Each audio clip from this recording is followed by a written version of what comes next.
I'm going to pass you over to Katherine Fitzgerald. Hello, Katherine. Hi, Nicole. Thanks very much. Good morning, everybody. You're very, very welcome this morning. My name is Katherine Fitzgerald, and I'm a civil engineer and I work on the Better Energy Homes programme with SEAI. So you're very, very welcome this morning. We're delighted this morning to be joined by Richard Morrison, who's an expert in the field of quality management.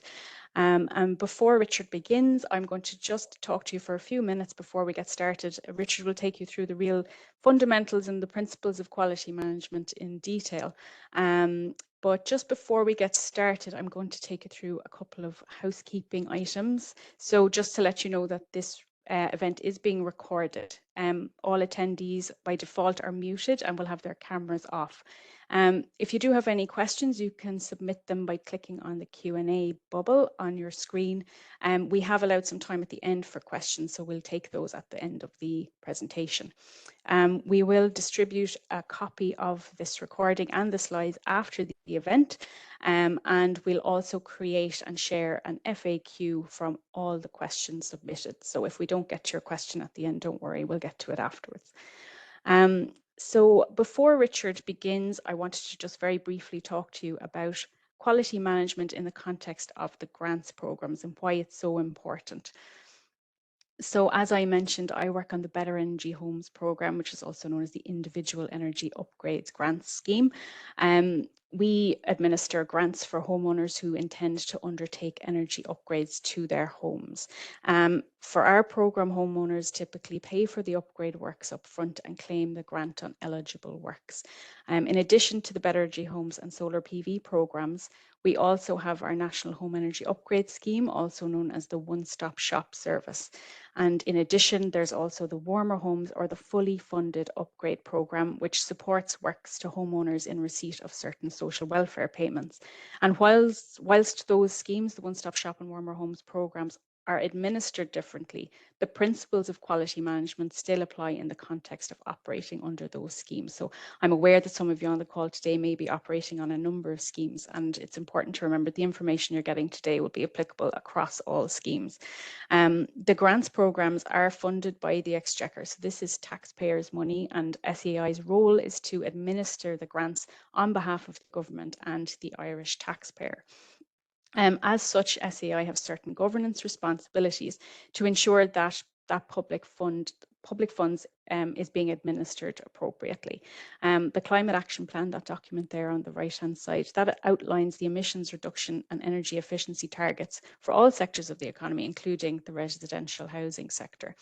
To ensure taxpayers' money is being well spent, the works must achieve meaningful greenhouse gas emissions reductions and energy efficiency improvements. As such, works funded under these programs must meet minimum installation standards. And to ensure that the works have achieved those minimum standards, we require evidence, and sometimes that's in the form of declarations of works forms or other supporting documentation. That allows contractors and homeowners to demonstrate that the works that have been funded by the SEAI and by the taxpayer have complied with those minimum standards and are achieving those emissions reductions. So for each stakeholder, there are a broad range of benefits to good compliance, so getting things right first time. For yourselves, for contractors and installers, there's a number of benefits, and I've listed them there on the left-hand side, and I think it's fair to say that all of these can lead to growth in commercial opportunities and advancement of your business. There are significant cost savings to be achieved by getting it right first time, so by reducing the number of reworks. Obviously, when you have to do a rework, it often requires returning to a property to rectify those issues, and that comes at a cost, and in some cases can also lead to customer dissatisfaction depending on the type of rework that needs to be rectified. So reducing the number of reworks will save you time and it'll save you money. Depending as well on what sort of payment arrangement you have with the customer as well, it can also lead to faster payments by getting it done correctly first time. As well, that higher customer satisfaction, we know that word of mouth is so important to people's businesses and to their reputation. So again, a good compliance rate is good for your business. And a good compliance record from SEAI's perspective means that a contractor will be subjected to fewer inspections and disciplinary or other quality interventions by ourselves. And for from SEAI's point of view, at a minimum, you should be aiming for at least an 80% pass rate on your SEAI inspections. But the goal really should be for 100% pass rate. And it's important to note that a good quality management system can help you to achieve this. For homeowners, the benefits of good compliance is faster grant payments. So we know that depending on the type of rework, some reworks will impede your grant payment. So getting it right first time means just a faster payments process for homeowners. It also means they're getting a really high quality installation because everything is being done to a really high standard. And it's probably never been more important than it is now, but these works can contribute to genuine energy savings. And I think that's really at the forefront of people's minds when they're upgrading their homes in the current climate. As well, depending on the type of works that's being done in the home, the upgrade work can make for a more comfortable and healthy living environment for homeowners. And again, a good compliance, getting it right first time, will lead to a higher customer satisfaction rate. And again, that is good for everybody. They're more likely to recommend a company that has done something to a really high standard and hasn't had to come back and rectify something. So for homeowners, there's a great range of benefits here to works being done to a highly compliant standard. For the taxpayer, the highly compliant works, so high quality installations, means we're achieving meaningful emissions reductions on behalf of the Irish taxpayer and improving the energy efficiency of the Irish housing stock. That represents a good return on investment for the investment of taxpayer funds. It also means these works can contribute to the achievement of our climate action targets. So in summary, it's in everyone's interest to maintain high compliance rates, and managing quality will go a long way towards contributing to all of these benefits. So in a moment, Richard will begin to take you through the nuts and bolts of quality management, but I'd just like to take this opportunity to point out some of the supports that are available to you as you operate on the grant schemes. So the website has information relating to all domestic grants programs. So there may be additional information there that's relevant to you, and that's www.seai.ie. We also have a dedicated support for contractors webpage. There you'll find all the scheme documents. So the likes of the domestic technical standards document, our quality assurance document, and our code of practice. Anything relating to how you're going to operate on the grants schemes. We also have additional supports in the form of training videos, technical bulletins, and other guidance documents that you may find helpful. We also have a dedicated page for solar PV. So anyone installing solar PV, you should visit this web page. We have dedicated scheme documents for the installation of solar PV and other technical bulletins and guidance documents. We also have a dedicated customer service team who are available by phone or by email for general queries or for inspection or technical queries. We will be distributing these slides, as I said, so you don't have to worry about writing these down for now. So, and all of this information is also available on our website.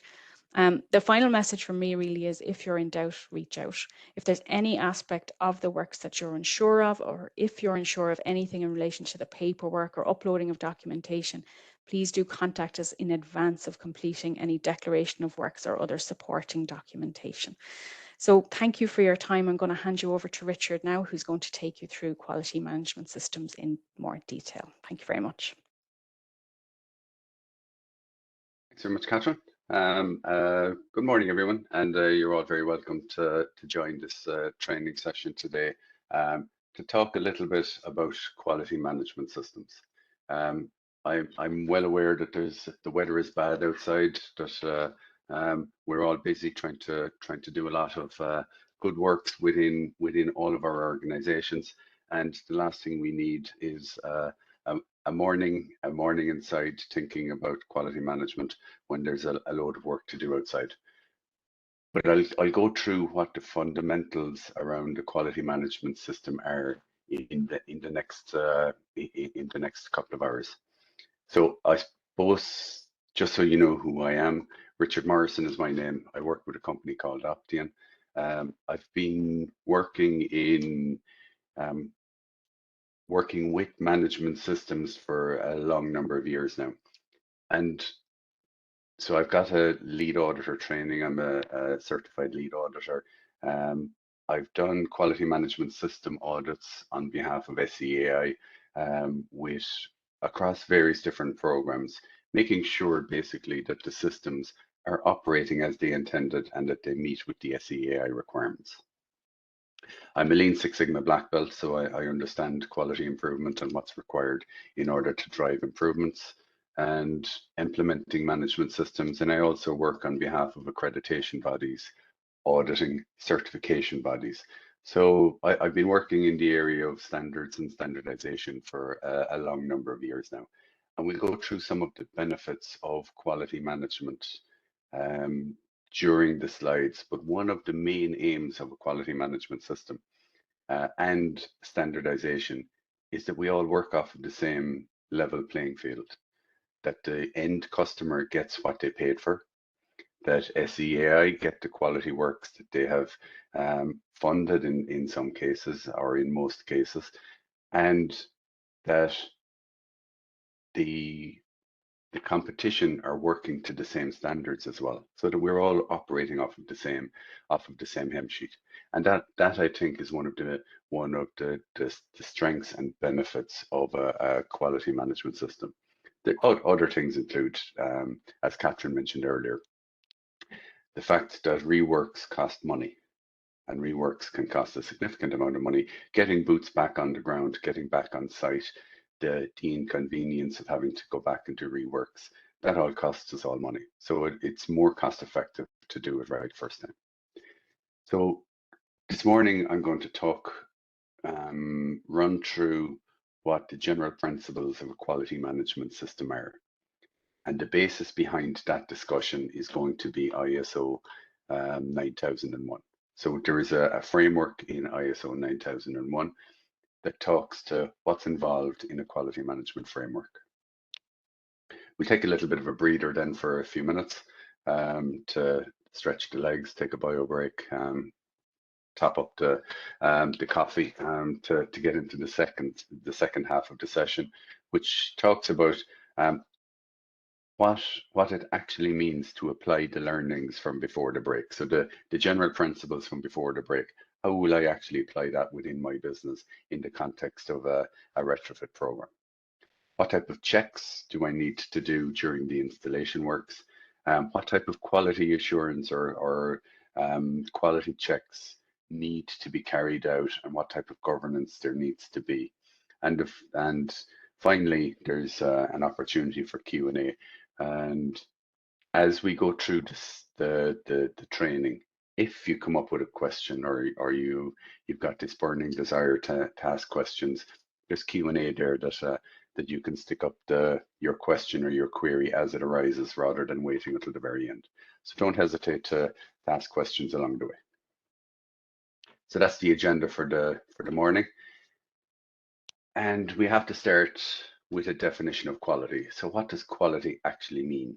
And quality, it's the standard of something as measured against other things of a similar kind.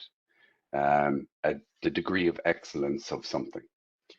And in the context of a retrofit, it's that it's installed in the right manner to deliver the right energy service that's required, in accordance with the correct standards, that you have documentation to support the installation of the product, and that it works as intended, which seems like a lot. It's a bit like a pint of milk.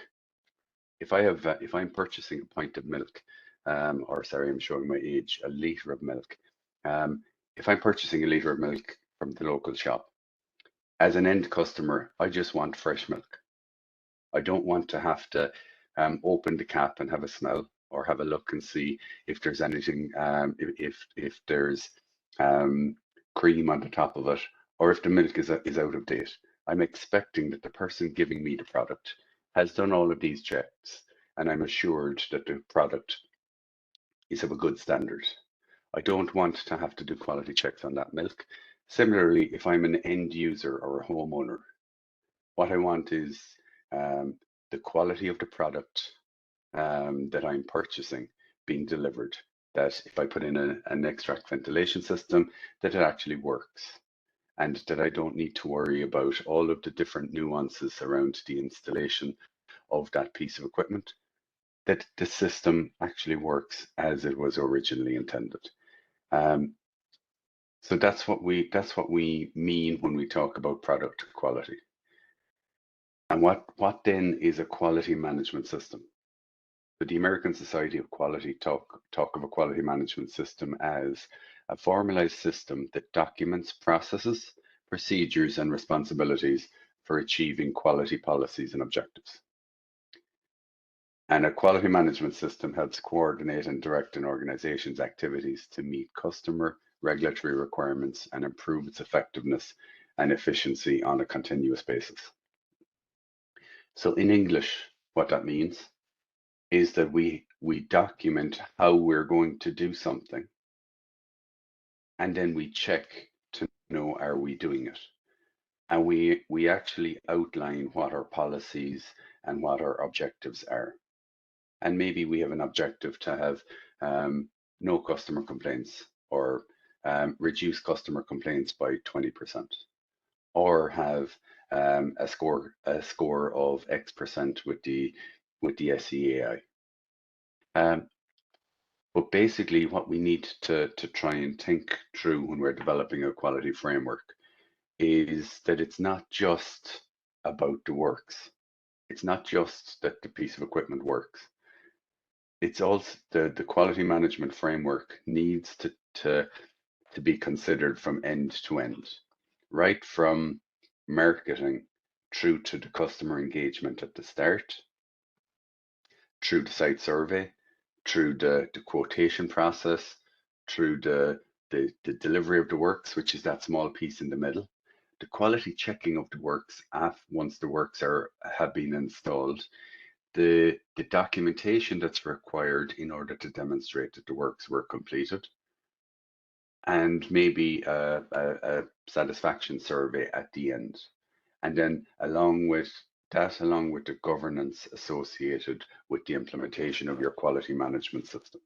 So that is in effect what a quality management system is, defining everything from marketing through to you've handed over the keys and the customer is happy, and all pieces in between is what a quality management system should be looking at. And there are many different frameworks that we can use, which are 9001, the quality management framework, 14001, which is an environmental management framework, 45001, which is the health and safety, ISO 50001 is a framework around energy management. And these are different types of different types of management system models that all work around this PDCA, Plan, Do, Check, Act cycle. And that Plan, Do, Check, Act cycle has come from a guy called Edwards J. Demings, who spent many years after, I think it was after World War II, in Japan, developing quality management systems. And he was basically one of the founders of modern day quality. But basically, we need to plan what we need to do. So how are we going to implement the measures through whichever program it is we're working on, whether it's solar PV or the Better Energy Home scheme or whatever schemes that we're working on, we need to plan how we're going to implement them.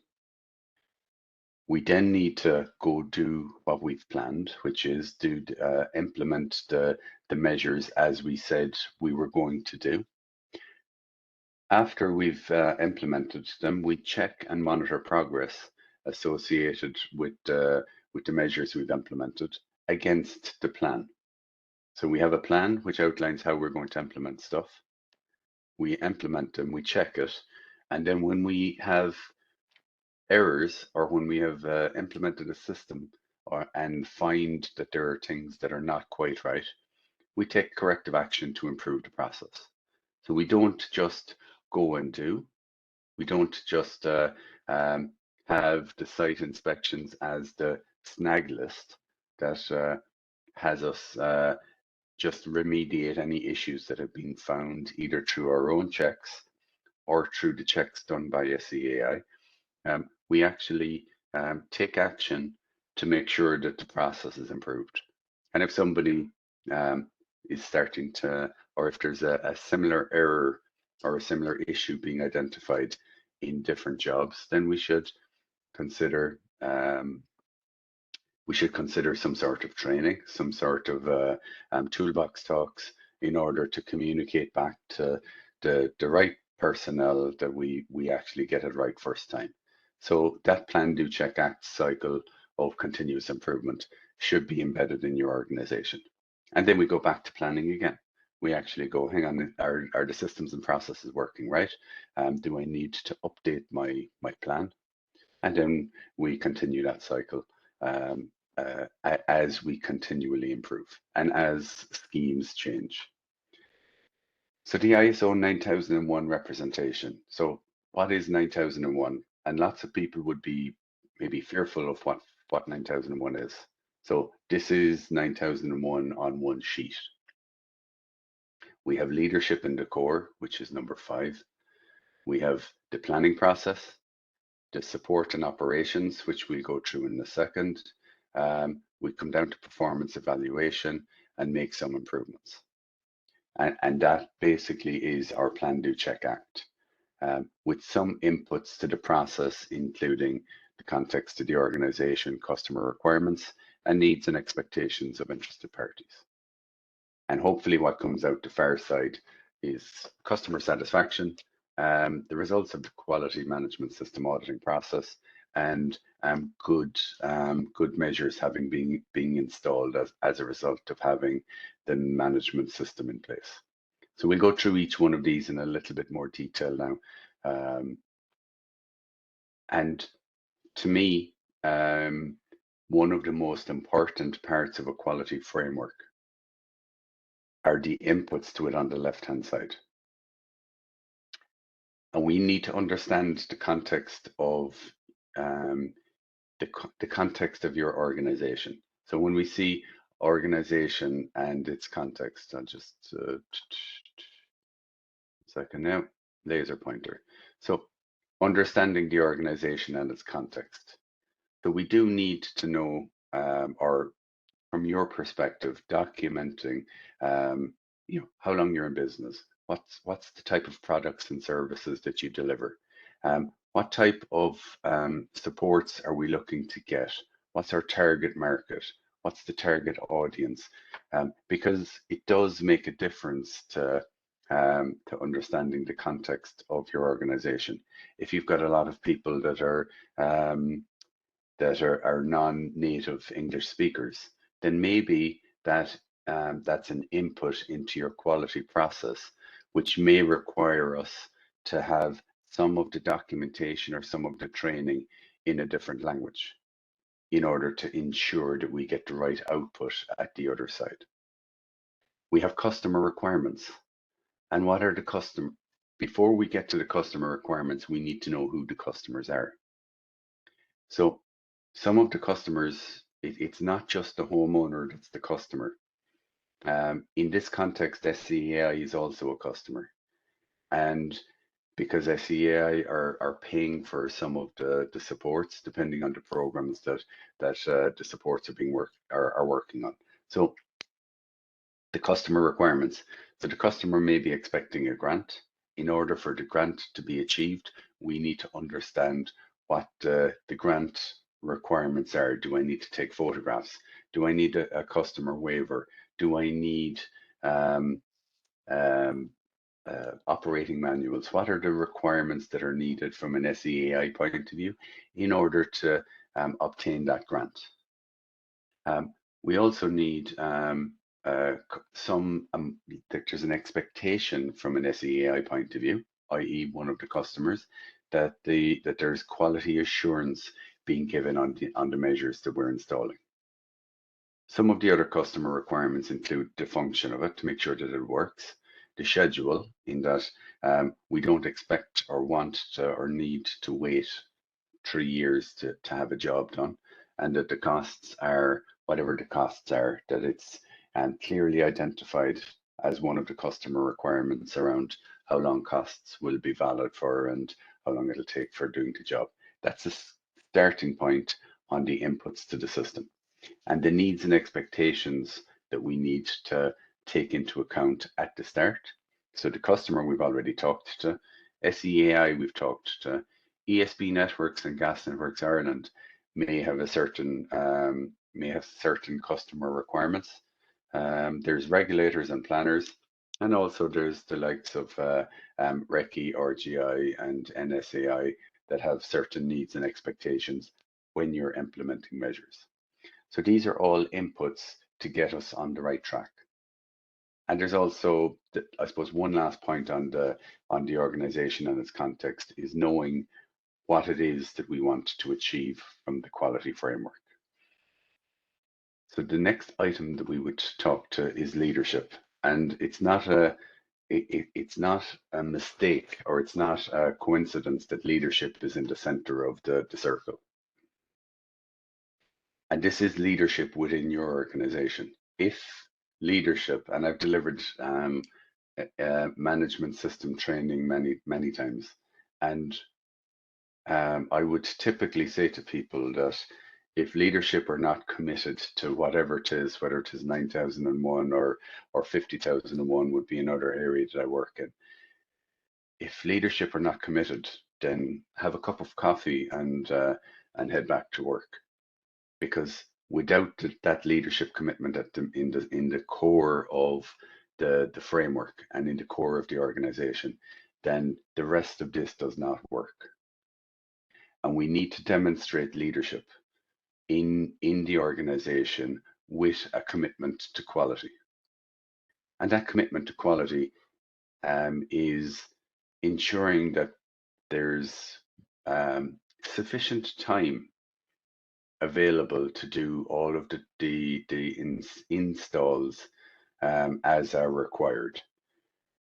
We need a quality policy, which is we're committed to delivering good quality work. We're going to comply with the law. We're going to all of the good things from a quality perspective that we need to work towards. But we need to integrate quality into your business processes. What does that mean? What it means is that quality is not just a small little statement in the corner of your website saying that I care about quality and we do great quality work. It's that when we deliver, when we're training people, when we're installing measures, that we've got a system or a process there that we know that this is how we install the piece of equipment. That we are going to record people's training, that we are going to make sure that people have the right competence when they install the measures, and that we do all of the quality checks in accordance with our own procedures or the SEAI QADP. We provide necessary resources. The necessary resources are people that are competent, qualified, and knowledgeable enough to do the works that are intended to be done. Those resources include the quality checks that are needed. So it's not just going in doing the measures. It's also attending workshops, attending training, and making sure that we're doing things installing the works as intended. We also need to ensure that, or the leadership need to ensure that the intended outcomes are delivered. So when we set the commitment to quality through our quality policy, that we're checking to make sure that we're delivering on those outcomes. We have a commitment to quality improvement, so that we're improving and raising the bar within our own organization on an ongoing basis, that it's not just we've got our systems and our procedures and now we're done and dusted. And the leadership needs to demonstrate that customer focus, so that we're continually asking ourselves, are we delivering on what our customer is looking for? And a lot of us are saying, yeah, that's what we do all of the time. But demonstrating that leadership commitment through the measures that we implement is key to making sure that this quality framework is delivering on the intended outcomes. So core to all of this is the senior leadership team or the leadership individual within the organization giving the time and the effort required to make sure good quality works are delivered. And again, back to, if this is done right, this stuff saves you money. It doesn't cost you money. Because when it's implemented, it's much easier to do the job once and do it right than having to do reworks, having to engage with irate customers, having to come back and redo works that have been that have already been installed. So it's not just a tick the box from an SEAI point of view. This is actually something within your business that will deliver that will deliver value to your organization. In my humble opinion, it delivers value in any case, far more value than it costs to implement. So we need to understand what it is we're trying to achieve. We need the risks and opportunities to be identified. So we need to dwell for a little bit of time and identify what are the risks. So what are the risks to doing a job and it not achieving its intended outcomes? There's also opportunities that we would need to consider, such as the size of the grant program, growing our business. These are opportunities if we've got a reputation to enhance or to hold on to. Then there's an opportunity associated with planning the measures correctly. We've now got other programs in place where there's a risk associated with the new programs that are coming out because it's new. Maybe we're not too sure. Maybe the market isn't too sure.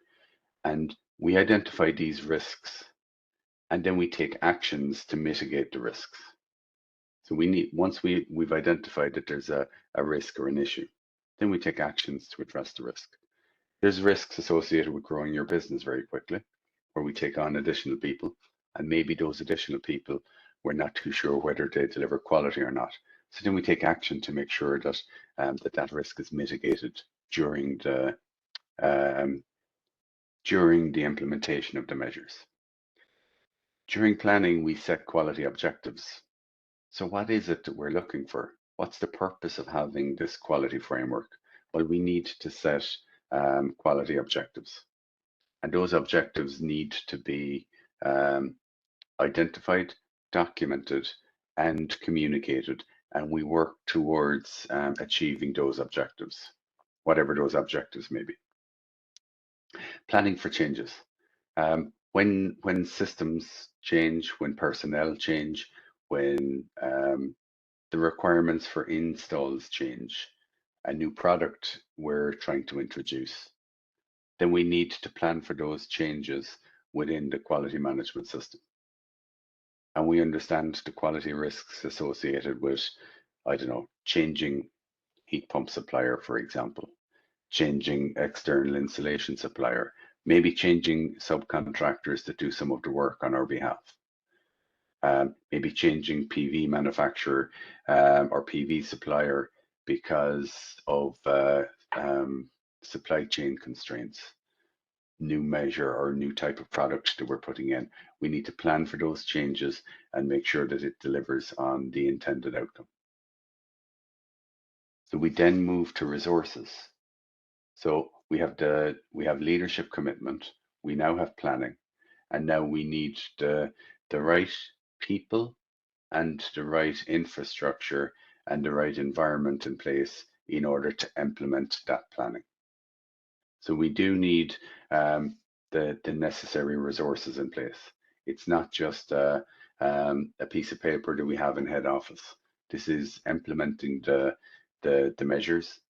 Maybe we need somebody to do a little bit of training out on the road. Maybe we need to take people off the road for a while to deliver the training. We need a certain amount of infrastructure in order to deliver on the quality works. That could be in the form of an IT system. It could be in the form of an app on your phone. It could be in the form of a camera.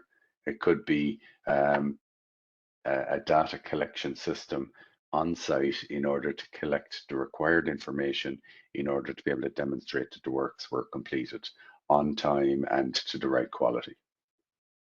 And maybe we need trains, planes, and automobiles in order to get around to the various different measures, so the buildings and transport and the likes. We also need the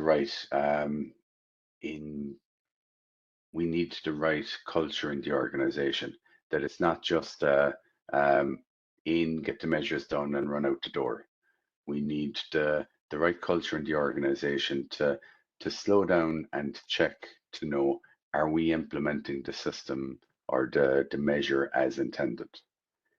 So that requires us to take a little bit of time and to have the culture of the organization right, so that it's okay for somebody to go, well, actually, I'm going to be a couple of hours extra on this job because actually, do you know what? That's okay, because we need to make sure that the works are done right, rather than having somebody who's under pressure to get from one job to the next and maybe cutting corners, or maybe not doing the install fully, or maybe not taking the 2 minutes to explain to the customer, this is how the control system works. This is what the inverter on the solar PV tells you. This is how you know it's working correctly. So having the right culture in the organization makes sure that that we get those intended outcomes that I keep talking to. From a monitoring and measurement point of view, we need personnel with the right competence. Before we get to the right competence, we need to know what the competence requirements are, and whether that's outlined on the SEAI documentation or within your own documentation. We need to have defined what the competence requirements are. So do I need to be an electrician? Do I need to be RGI registered? Do I need to be NSAI registered? What are the requirements? So then we have the right competence to install the right measures. And we also need people within the organization to have a certain amount of awareness of the quality requirements, that we do need to make sure that the measures are installed right. That we have communications on any updates that there are, and that there are regular communications around the scheme rules have changed, therefore we need to do A, B, or C. And maybe that we communicate when we find issues in one job, that we communicate it to other jobs as well. And then, and only then, do we get to the operation piece, which includes the inputs, the processes, and the outputs. And we'll talk to that after the coffee. But basically, we want to know what the desired output is. And the output being a content customer that has received their grant, and the measure works as intended. So what's the process that's needed to deliver that output? Maybe that process is well-trained individuals that have training completed on A, B, C, D, and E. They have the right equipment and the right IT skills and the right infrastructure in place to deliver on the output. And the inputs then are the SOPs, the training, the equipment list, and maybe the quotations that are required in order to arrive at the job with the right equipment, so that we can actually deliver the process to give the customer the right output. This all sounds really simple and really easy, and that's because it is. This is a very simple and logical process that we just write down, and when things go wrong, we basically go back to train people on the process to make sure that the next time they don't arrive to install a solar PV system and have forgotten to bring the brackets with them. And then they have to do a second visit an hour later or the following week to do the install because they never brought enough brackets. So we make sure that we have the right equipment and the right process in place, so that we come once, we do the job, and we can move on to the next. And from a performance evaluation point of view, now that we have the commitment from leadership, we have planning completed, we have the process in place with the right resources, we do need to monitor and measure the delivered installs. So we need a certain amount of process monitoring, which is the inspections. We need to monitor customer satisfaction to make sure that the customer is satisfied with the works that are being done. And if not, we learn from them. And that's through the evaluation of performance. So it's not just about doing snag lists or inspections or doing customer satisfaction surveys. We need to learn from those and inform the planning process. So if we find some things that are wrong, we need to feed back to leadership, who will feed it back into the planning process, so that we've actually got a circular improvement loop. We do need on occasion internal audits, routine checking that the process is working. And this is an important point. Internal audits are not inspections. An inspection is going to the site or going to the house and inspecting to know, is the measure installed correctly. An internal audit is checking to know, is the planning being completed right? Are the SOPs in place? Are the right people trained to do the right job? Did the people that installed the work in that house, did they have the right competency levels? Did the person who was supposed to do the inspections to the right level or to the right amount? Did we have the right number of or did we have the inspection rate at 5% or 50% or 75%, whatever the inspection levels or the inspection rates are in your scheme as you deem necessary? So we do need those routine internal audits, and sometimes those audits include auditing subcontractors or suppliers to make sure that we're delivering on the intended outcomes. And the last piece on the performance evaluation is actually our management review. The management review is a strategic review of the quality management system. This is not how would I describe it? The management review is not something that we check on a day or weekly or monthly basis. The management review is something where we sit back once a year, ideally once a year, or maybe once a quarter, and go, is all of this quality system working? Is my organization delivering on the intended outcomes of the quality framework? Are my just because my sales are increasing, my customer complaints should be decreasing. The amount of issues that get identified during SEAI inspections should be decreasing, so that as a senior manager, I should be looking at all of the monitoring and measurement results, the internal audit results, the SEAI inspection rate, the SEAI, the results of the SEAI inspections as well, to see, are we doing what we said we were going to do? Is it actually delivering on the quality requirements that we've set out? So it's it's a strategic review, and it's basically what were my results last year? What are my results this year? What are the big ticket items that we need to do differently?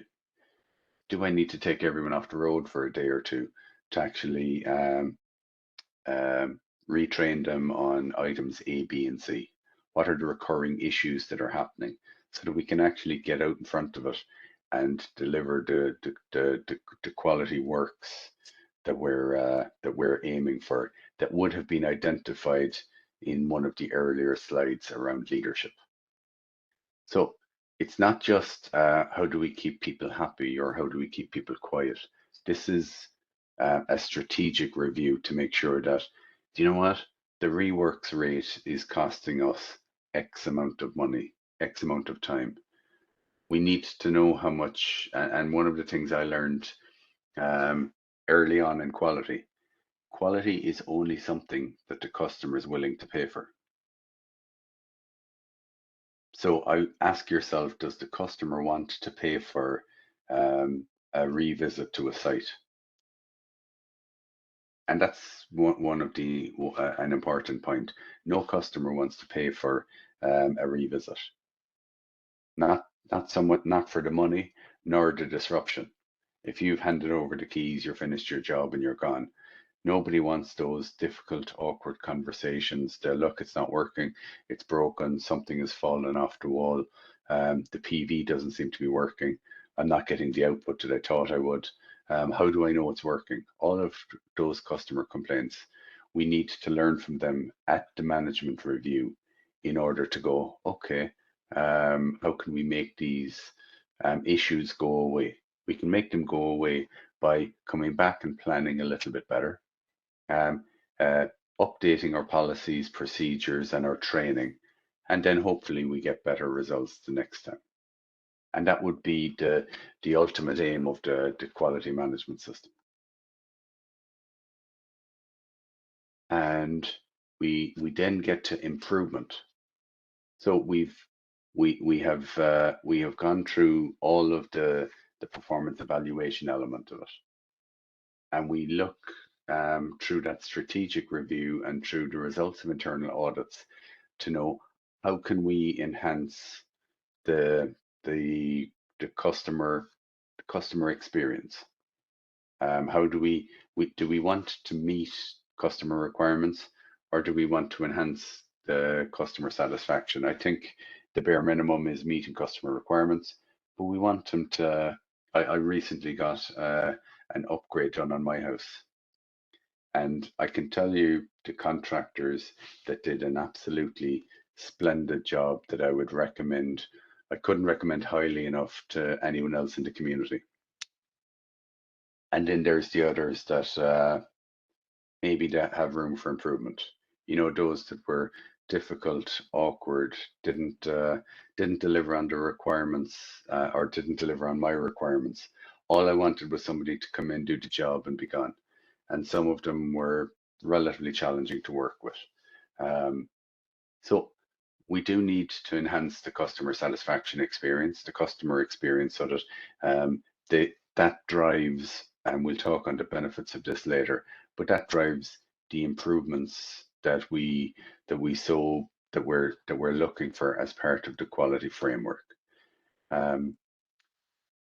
When we find issues, we do need to write them down. And part of an honest quality improvement framework is the identification of those issues that we find. The recording of so we identified the issue, we need to record it, we need to react or take corrective action to fix the issue that we've found. We need to control and prevent future non-conformances of that type from happening again. And I guess one of like when I do quality audits, and if I was doing a quality audit from an SEAI perspective, the first place I would go to is the SEAI non-conformance log, or the issues that have been identified by SEAI audits or SEAI inspections.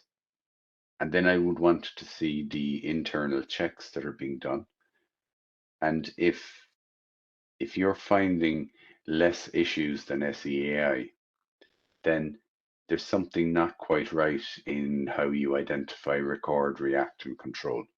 So you should be finding more things than SEAI. And I go back to my pint of milk, sorry, my liter of milk. If I find that every second liter of milk that I purchase is out of date or is gone stale, is no longer fresh, then I'm going to very quickly change product. But if I find every second one is not fresh, then I'm asking myself, well, how come the supplier is not checking? Why is the supplier not checking for checking the quality of the product to make sure that me as the end customer is getting fresh milk? So the point I'm trying to make here is that you should be finding within your quality framework more issues than SEAI are finding. And if you're not, then we need to skip back. And if I go back here, we need to increase the level of internal auditing and increase the number of inspections that we're doing in order to make sure that we find the issues in our system rather than waiting for SEAI to find the issues.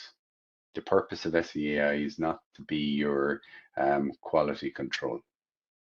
The purpose of SEAI is to do quality assurance, to go, we can check a small number of measures, and we're assured from that small number of checks and measures that your checks and your inspections are adequate to assure us that quality is good. Otherwise, we end up with SEAI trying to do 100% inspection, which nobody wants. And that's not where anyone wants to get to. We want quality systems in place that will deliver and assure us that the measures being installed are delivering value for money and delivering the intended outcomes that we talked to earlier. And the continual improvement piece. So as a senior manager or a leader in the organization, we need to have a review of the system, the quality systems and the procedures that we have, to make sure that it's suitable, adequate, and effective for the delivery of the quality works that we're looking to implement. I know this seems like a lot to put in a 1 hour discussion, but that is in effect what a quality management system is. And the final element is that we get out the other side of it what we had expected. So all of this stuff that we've talked about, the organization and its context, the customer requirements, the needs and expectations of interested parties, that we've set those out a couple of slides ago, and the intended outcomes meet with the customer requirements and meet with the needs and expectations of interested parties. So you never see somebody. I'm using a laptop here. You'd never see somebody from the laptop manufacturer standing, watching you buying the laptop, going, "I hope it'll work. I hope it'll pass. I hope it'll work the way it was intended to work." That's not what they do. They send the package out and it works. And yes, there's the occasional one that doesn't, but the occasional one that doesn't is a very small amount, because they've got a good quality management system in place that delivers on those intended outcomes. So we need to make sure that what's within this box here that I'm putting up, the quality management system, will deliver on the customer requirement that we've identified at the start, and that it meets with the SEAI expectations. If I need 52 photographs taken from 17 different angles, if that's a requirement from an SEAI perspective, then that's something that we need to do to meet the needs and expectations of interested parties. If I need 5 photographs, if I need a manual, an installation and operations manual in a folder and hand it over to the end customer, they are the needs and expectations of interested parties. It's not just that the customer is happy, because the requirements in order to get the grant include items that Katherine had mentioned earlier in her slides. So all of this is a quality management framework.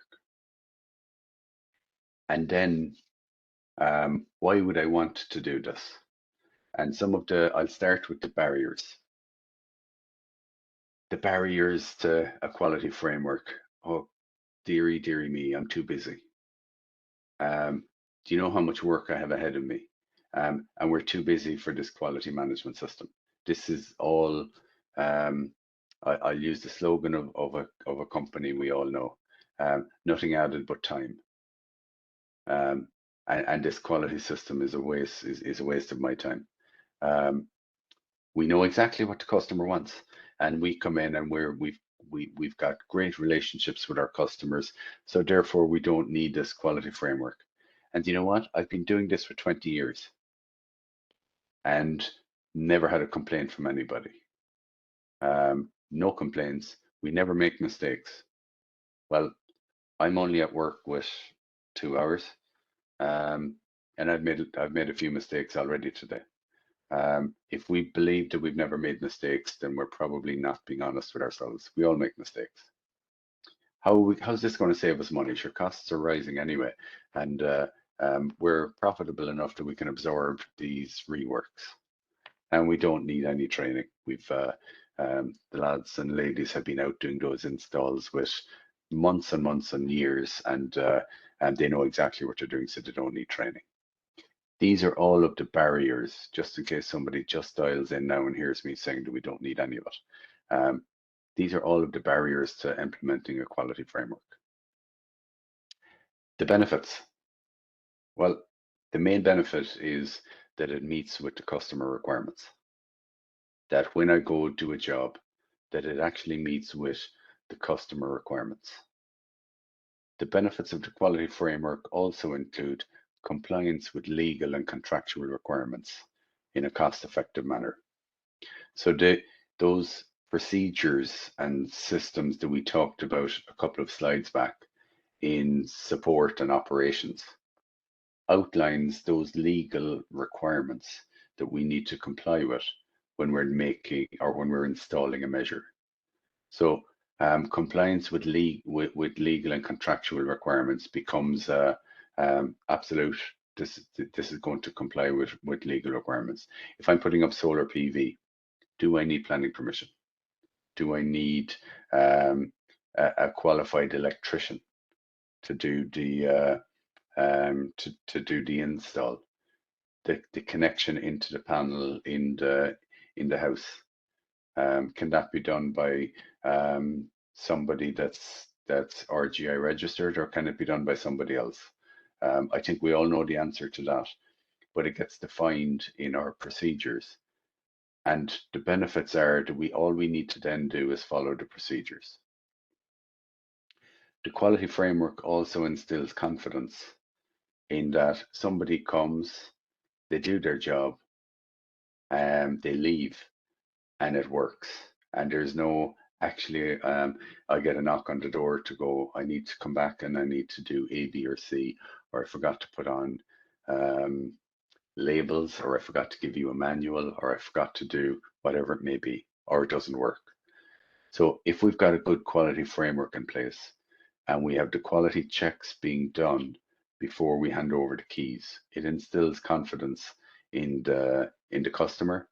And a happy customer is probably the cheapest form of sales you'll ever get, because they're below at the local GAA club, they're below at mass, they're below at a conference, or they're talking to their neighbors going, this crowd came in, they did a great job for me, and I'd highly recommend them.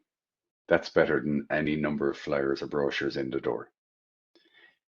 One of the other benefits of the quality management framework is it gives clearly defined processes. We know exactly what we should do. We know exactly what we need to do. And if I've got a large number of people doing works for me, and this is the aim, we want larger volumes of works being done. And if I have a lot of people, it's easy for me to manage quality. Sorry, it's easier for me to manage quality if I have a small number of people. As the number of people grows, and the number of measures and activities that are being carried out grows, it becomes more challenging. So having a defined process that people can follow ensures that the quality is delivered in a. I'm more confident that quality is being delivered. Waste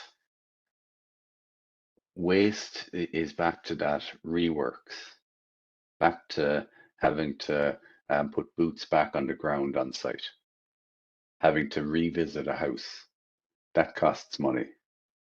And you can't, like, a rework to a house is going to take, I live in a rural area, a rework for anyone that does work on my place is probably 2 hours at the very least by the time they leave the job they're at, come to my house, do whatever reworks need to be done, and get back to where they were. And we want to reduce the waste and ensure that people get it done first time. Another benefit of the quality framework is that it prevents mistakes and prevents the need to do those reworks, because we can build those quality checks in. You know, the last job you do before you leave the works, the quality check, to make sure that, yeah, it's installed correctly, the right cables are installed, the area is tidy, the area is clean, here's the functionality test, here's the commissioning check, here's all of the documentation that I'm required to hand over and to upload for the job.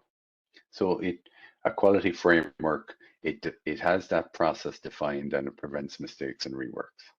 It absolutely lowers costs, because if you can do it once, walk away, get paid, and not think about it again, it absolutely lowers costs rather than having to send the boots on the ground again to do some remediation works. It also reduces the amount of inspections and the amount of quality checks that need to get done.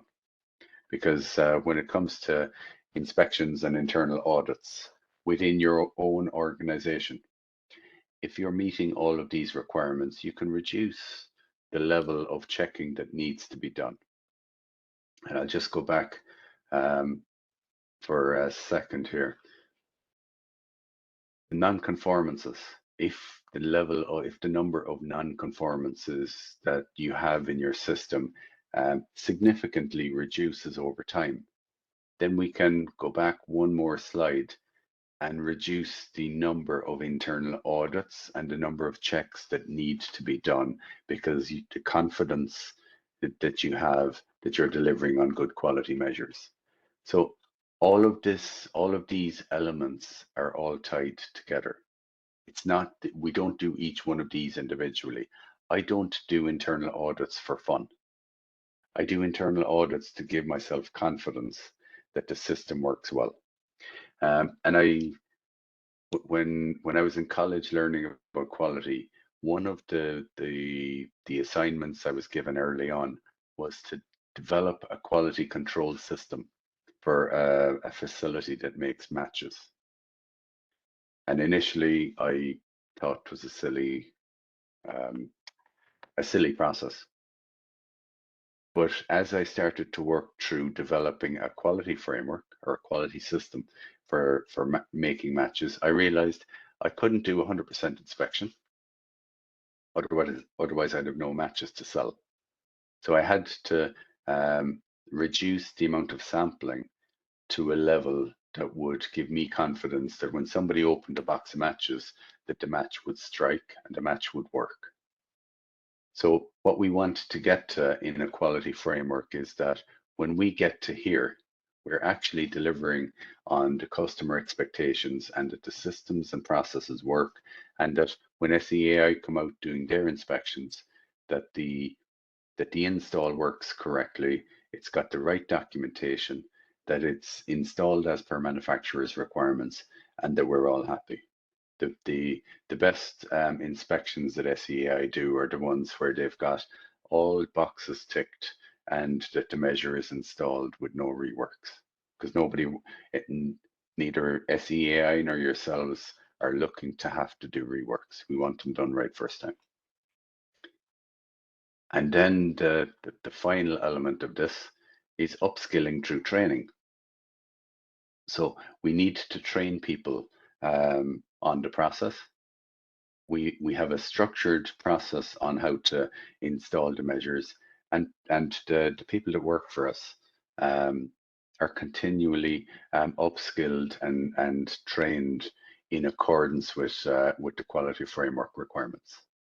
So there are significant benefits associated with the quality framework, and it should, like, these are some of the benefits that I can think of. I'm sure others can think of more of them. But the quality framework does not need to be overly complex. It does not need to be overly complicated. It should be able to deliver in a fashion that meets with your expectations. And one final item before we go for a cup of coffee is that the quality management framework should be appropriate to your needs and expectations and the scale of your organization. So somebody who has 2 or 3 people working with them, the level of effort required from a quality management perspective would be less than somebody who has 200 people, for example, working with them. There's larger risk, larger number of people, larger moving parts associated with the 200 people, whereas with the 2-person outfit, you're probably on a first name basis with all of them. So the level of effort required in the 2-person organization would be less than in the very large organization. So don't overdo the quality checks, but don't take shortcuts on the quality framework as well. All we're doing is writing out what we do, how we do it, and why we're doing it, and then implementing it in accordance with those requirements. So that's in effect what the quality system is. We're going to take a 10-minute break at this point, and when we come back after the break, I'll go through each of the requirements with some templates that SEAI have developed that will help you to implement the quality framework. So if it comes to, for example, the needs and expectations of interested parties, how do we do this? What is it that we want to, or how do I address that? Is it a 14-page document, or, well, I'm an Excel spreadsheets type of person, so we'll send you, or there's an Excel spreadsheet that has been developed that will be sent out, and it'll go through needs and expectations, legal requirements, responsibilities, competences, all of this in a template that you can commence your quality framework with. And then after you're operating it for a while, you can tweak and modify and update as you see fit.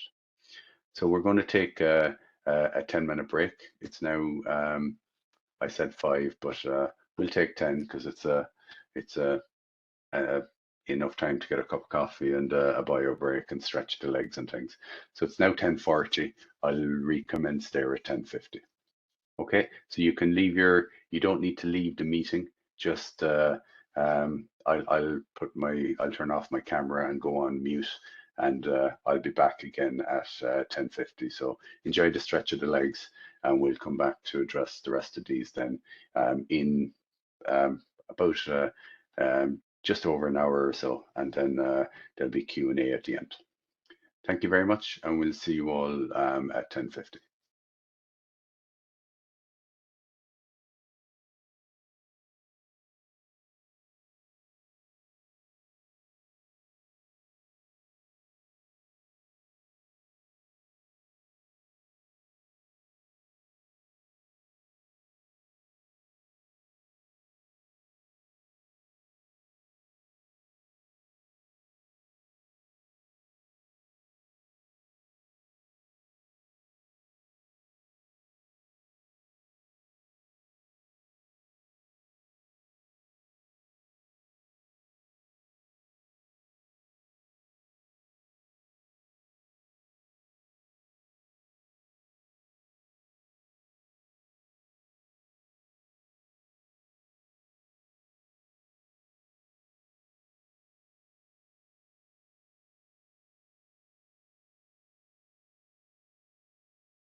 So welcome back, everyone. So we're now at we're just at approximately the halfway mark, which should give us plenty of time at 12 o'clock to go through any Q&A that you may have. I haven't seen any questions put up yet, but they'll be moderated there at 12 o'clock.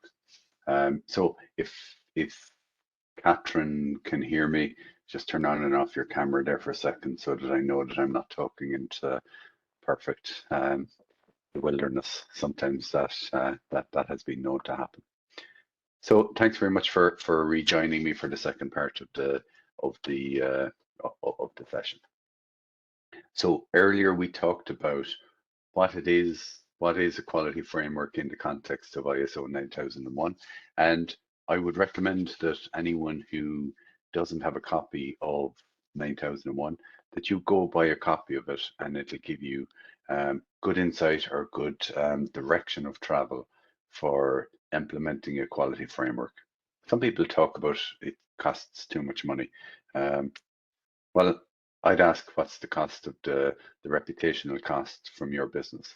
And I think that we need to put it into the context of sustaining and growing our business, because that's why we're putting in a quality framework. And as a few individuals once upon a time have said, if you fail to plan, you're planning to fail. And being a true Corkman, I always thought it was Roy Keane coined that phrase in Saipan. But apparently Benjamin Franklin and Winston Churchill got there before poor old Roy. But I think it's a really good, or it's a key saying from a quality perspective. If we don't plan how to do the jobs properly and how to implement them in accordance with manufacturers' recommendations, in accordance with the NSA or the NSAI SR54, or with the DTSS, the Domestic Technical Standards specification, then if we're not planning to implement them in accordance with those recommendations, then we are planning to fail. So we do need to define how we're going to do it and document.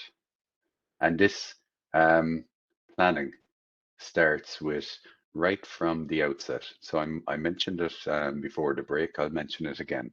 This is what we're looking for, or what we're trying to strive for, is end-to-end quality. Right from the initial customer engagement, right through to invoice payment and any customer complaint resolution. So it is right from end to end, and it does make our jobs so much easier. Sorry, our jobs being the installer's jobs easier when there's a clear process implemented as intended with the intended outcomes. Excuse me. So with that leadership commitment at the start, we need to develop a quality policy or a quality statement. And the statement outlines the scope of what the quality framework is applied to. So, for example, the measures, the activities, or the schemes that we're working on. So, for example, it should call out solar PV, the solar PV scheme, if you're working on the solar PV scheme and the framework is applied to it. That it actually clearly outlines what measures are being managed under that framework.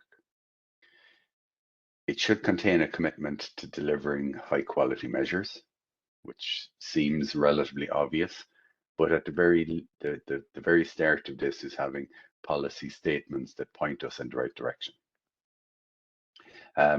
It does need a commitment to continuously improve the quality framework. Again, pretty obvious is for the next one, which is the statement to comply with the requirements of the respective schemes within the scope of the quality framework and taking cognizance of scheme guidance. So again, that seems pretty obvious that if you're required to have a qualified electrician to do electrical work, that you'll have a qualified electrician doing the electrical work. If you're required to be registered on with an SEAI for some of the measures, then that's what you need to have. If you're required to do A, B, or C in order to deliver on or to obtain the grant, then that's what you need to do. If there's a suite of documents that need to be handed over, then that's a quality statement to comply with the requirements of the schemes and with other legal requirements. And the last item is a commitment to have the necessary resources available to deliver on the policy objectives. And that basically means that you're making a commitment that you'll have enough people around in the organization to deliver good quality measures, improve the framework, and comply with the requirements of the scheme. That should take less than 5 minutes to write your quality policy. So it's not a big job, and it shouldn't be 14 pages long. It can be a sentence, it can be a one-pager, and it doesn't need to be a very long policy. And then we need to communicate the policy internally within the organization and to pertinent stakeholders and interested parties, such as SEAI, the department, others that we're working with. And maybe you'd communicate it by having it on your website as well. But that's the intent of the quality policy, and that's where the start of the leadership commitment begins. So when it comes to general requirements, so what are the stakeholders, or who are the stakeholders and interested parties? So we do need to know who those stakeholders are. We being not SEAI, as part of the quality framework, you need to know who your stakeholders and interested parties are. And we then need to know their needs and expectations, and then how we're going to meet with those needs and expectations. And I mentioned before the break, I like Excel. I like to keep things simple. I don't like writing reams and reams of paper. I don't think too many people read it when you've got a 150-page quality manual. I think starting off with simple, concise information is key to having a good quality framework in place. It's a bit like that, the old adage, dear mother, I didn't have time to write you a short letter, so I wrote you a long letter instead. So having something clear and concise sometimes is more challenging, because it's absolutely crystal clear what we need to do. Here we've got an example of a template with the stakeholder needs and expectations outlined. So as an example, one of the stakeholders would be the homeowner, and the identified needs and expectations: quality installation of measures that function as intended and deliver energy savings as outlined in the BER advisory report. And the measures in place to meet with these requirements: all measures will be installed as per manufacturer's requirements and will be upon completion of the works.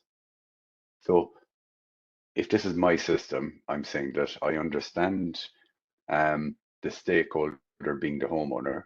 I understand their needs and expectations, and this is what I'm going to do to meet those needs and expectations.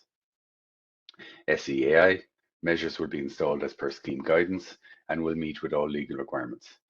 Maybe I want to outline those needs and expectations in a bit more detail, or maybe not. That's entirely up to each organization. But then we do, to meet these requirements, I'm suggesting I put quality checks to be carried out on all dwellings to ensure that SEAI requirements are met and all documentation is retained. So now I'm clearly outlining what the stakeholders are, what their needs and expectations are, and how I'm going to meet with those requirements.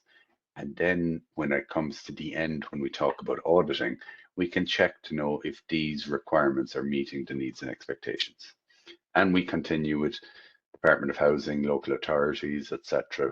Whatever the legal requirements are, I'm not giving you, here's a quality framework already done and dusted. We're just giving you the templates so that you can develop your own. One request, which seems terribly obvious. This is an SEAI template.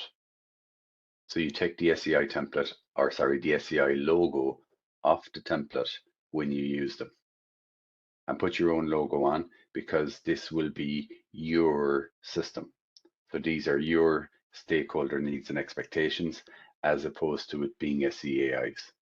So I've given lots of templates in the past, but when you take it and you populate the spreadsheet, it's your own system rather than its SEAI system. So that's on general requirements.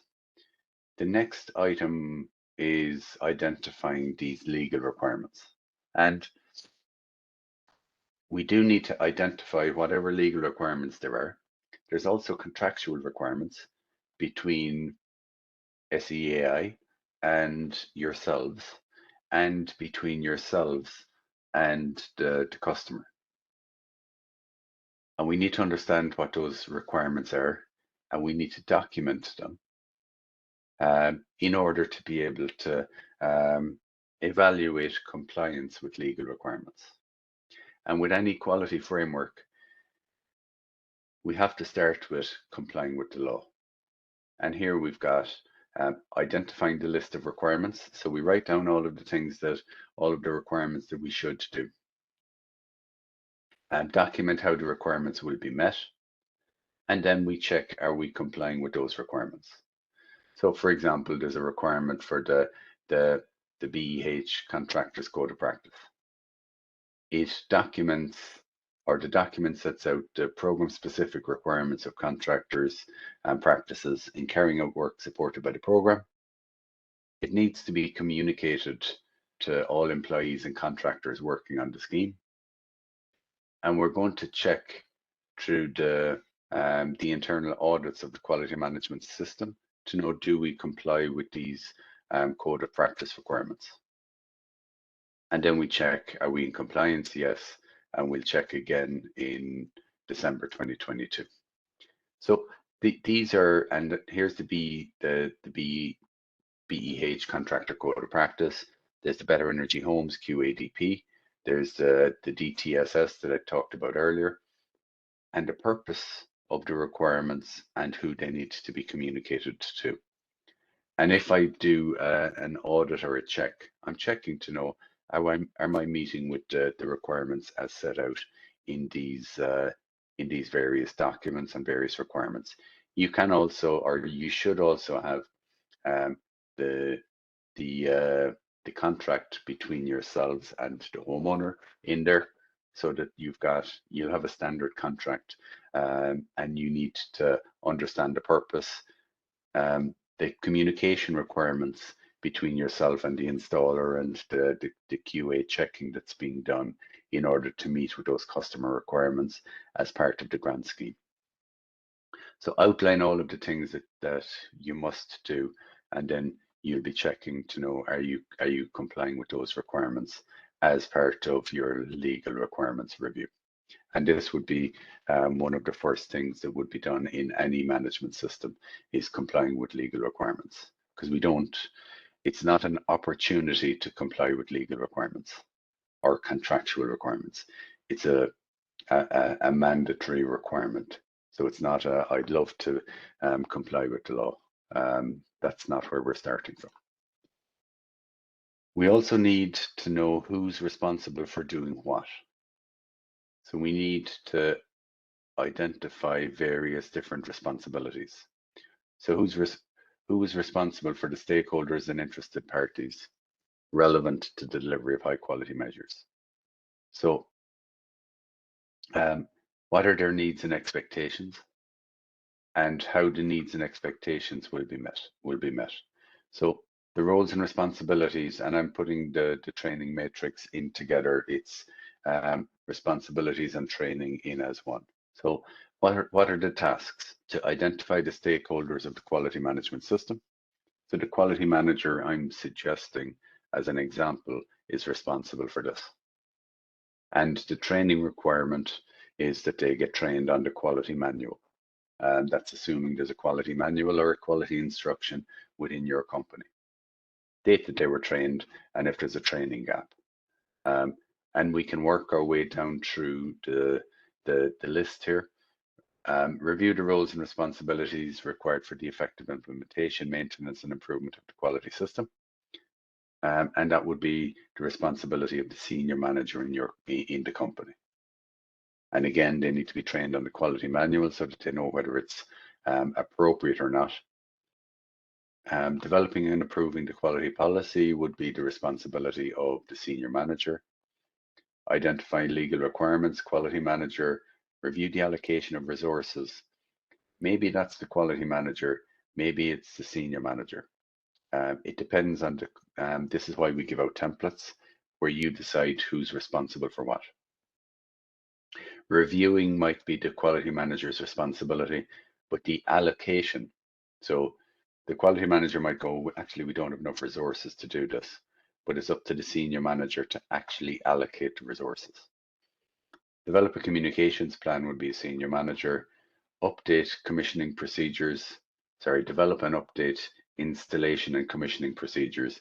I'm suggesting that that's the quality manager, and that the quality manager outlines or needs to be trained on the quality manual and all company operational SOPs. Training on installation and commissioning procedures, that would be all employees and contractors, and operation SOP XXX, commissioning checklist CCC, and the SEAI DTSS. So there might be a need or a requirement to train on the different procedures on how to implement the various different measures. And then you do a training gap to know, is there any gap in employees or contractors that are not trained on these procedures? And again, I'll finish point 9 first, which is completion of site inspections. I'm suggesting it's the quality inspector that does the inspections, and that they do internal quality, or that they need to be trained on the internal quality checklist, or the SEAI QADP. So, and we'll talk about the checklist later, but I think what's important here is that we have a list of roles and responsibilities, and we identify who needs to do what, who needs to be trained on those requirements, and that we do a gap analysis or a check to make sure that people are trained on the implementation of those procedures. So that's on the responsibilities element of it. Competency. So sometimes we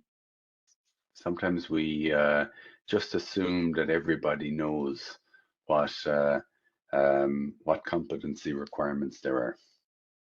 But we do need to dwell for a few minutes as part of a quality framework to define what the competency requirements are. So who needs what qualifications to do what? So the examples down here in the competency matrix. So for cavity wall installation, so a contractor approved NSAI Agravant scheme, SOP 123 cavity wall installation. Should have put different words there to make it easier to say.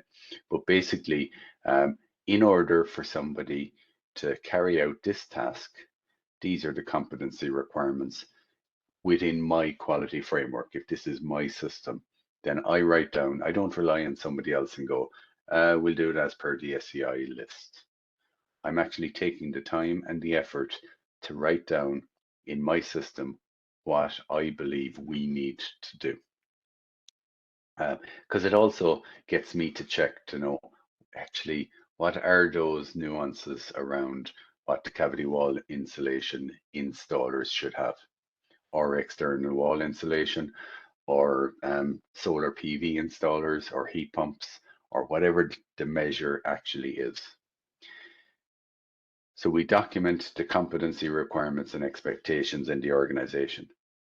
And bearing in mind that we may actually want competency requirements that are actually higher than what SEAI are looking for. The SEI requirements are the minimum requirements that are needed. There's nothing to stop you having higher levels of requirements than that. So these are the competency requirements that we need to define for the various different measures. We should also include the inspector. Who does the inspections on my jobs? That we define what are the competency requirements for the inspector? What are the competency requirements for the QA manager if you have a QA manager? So we identify what's required in a clear and succinct manner.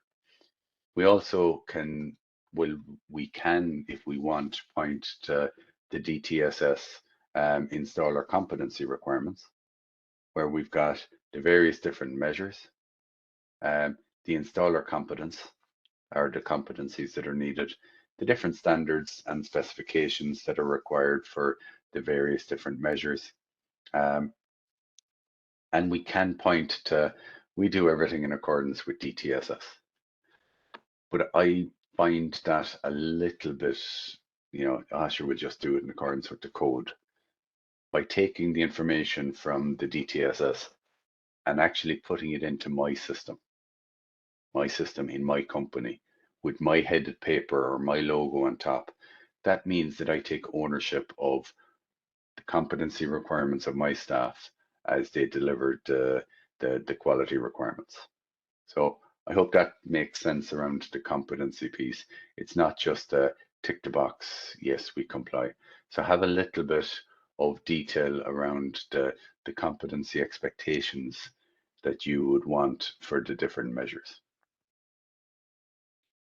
Communications piece. And I think we're all pretty good at talking, but we're not all very good at doing more formal communication. And it's worth developing a communication plan within your organization. So identify what are the communication requirements for the installation of various measures, and what type of communications would be needed. So what are the topics that you would need to communicate on? How are you going to communicate to somebody that's out on the road? Maybe some of your staff, as I mentioned earlier, are not, that English is not their first language.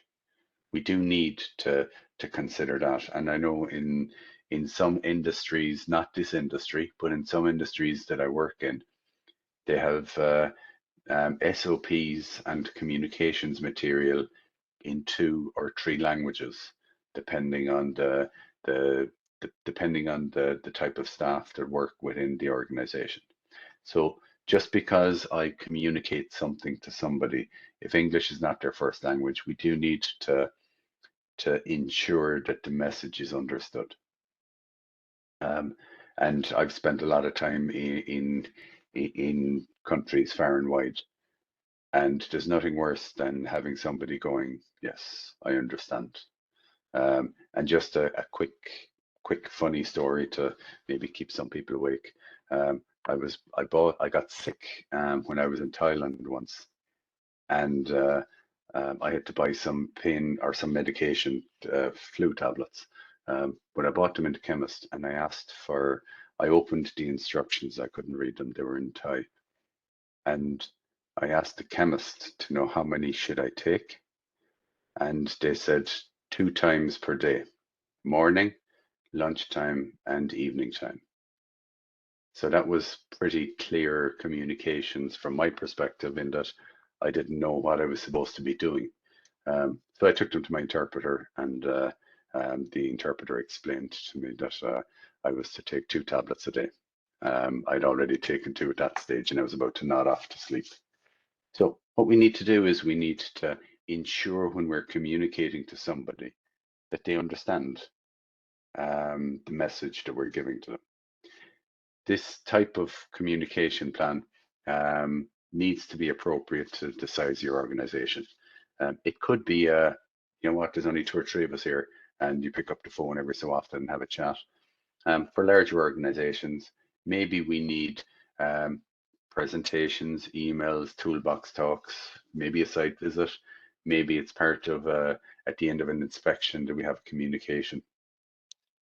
But the topics could include new requirements within the organization, new means of doing doing measures, new SEAI requirements if scheme rules change, internal audit results. So when we find or when we carry out internal audits or do post-work inspections, that needs to be communicated back to people so that we actually learn from the measures that have been installed and actually make an improvement so that we don't find them anymore. It's not an Official Secrets Act when we find issues.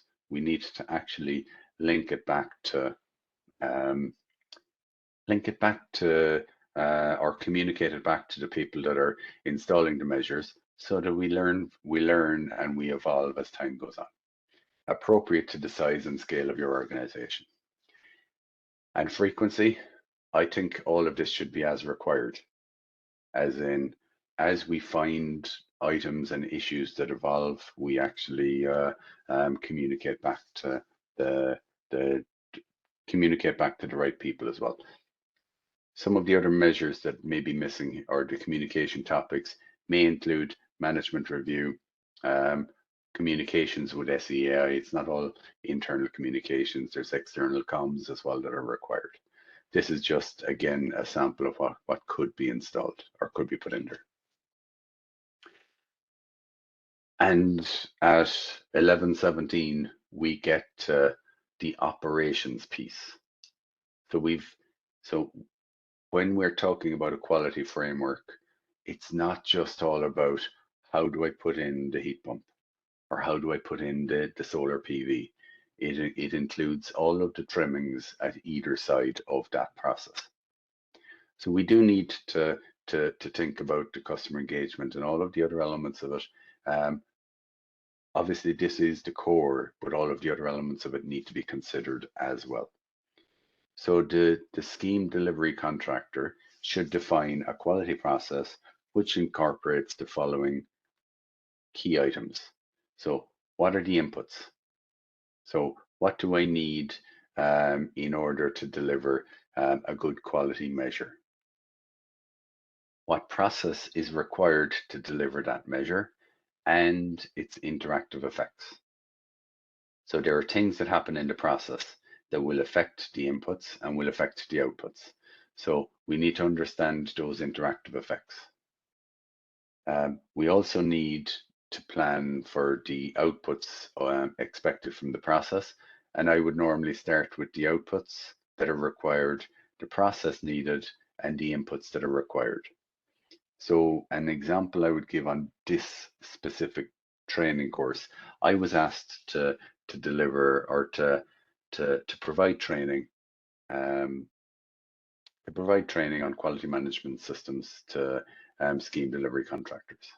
So that's the output that's needed to delivery of training to improve quality or to improve the installation of quality systems in organizations. The process in which we're going to deliver it is this webinar today. And the inputs that were required were numerous meetings, development of training material, review of the various different documentation and scheme requirements, the development of the training material, and a review of the training material in order to ensure that the process was okay and that hopefully the outputs will deliver good frameworks with yourselves. And along the way, we need monitoring points in order to ensure consistency. And the various roles and responsibilities need to be defined in the process and regularly reviewed to make sure that the right people are responsible for the right pieces of, or the right elements. And here's a process flow recommendation of the process. So it comes from ISO 9001:2015, which talks about the inputs, the activities or the process, and the outputs and the receivers of the outputs. So there's a big or there's a long explanation of this within ISO 9001, but it's basically instead of just focusing on the activity, which is the small little piece in the middle, which is the installation works, we need to think about within our company, how do we make sure that all of the inputs are right, that the expectations are set correctly, that we have the information needed for grant drawdown, for meeting the customer expectations, and that when somebody arrives on site, they have the right equipment, the right information in order to implement the measures correctly. And then the output being that the measure is installed correctly, it's operating, it's commissioned. We've got all of the documentation to prove it's been installed correctly. Installation and operations manuals handed over to the right people, and that there's a copy with the householder, and that the process is delivering as expected. So we develop one of these for different for the various different schemes that we work on. Some of the inputs: customer base, engagement, competency requirements for the various measures being implemented, so that we have a system in place that we send the right person with the right competency to do the right job. We identify risks to project execution, identify appropriate personnel to install the measures, have an understanding of the scheme guidance and standards, and any changes that have occurred since our own internal documentation may have been developed. Information required to support the QA process of SEAI and other stakeholders in the scheme, because there may be local authorities may be a stakeholder, the householder is a stakeholder, and previous measures implemented associated with the customer. So that would be maybe an input to the scheme as well, or input to the process. Within the process itself, and in bold and in highlighted, are documents and records. So you document the process associated with how I implement the measure.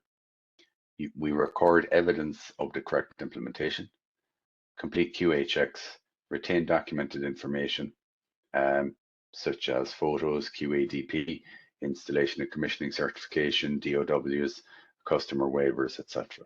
Whatever is required in order as per your documented procedure. And the output: the QA checks, file the QA documentation on the appropriate system.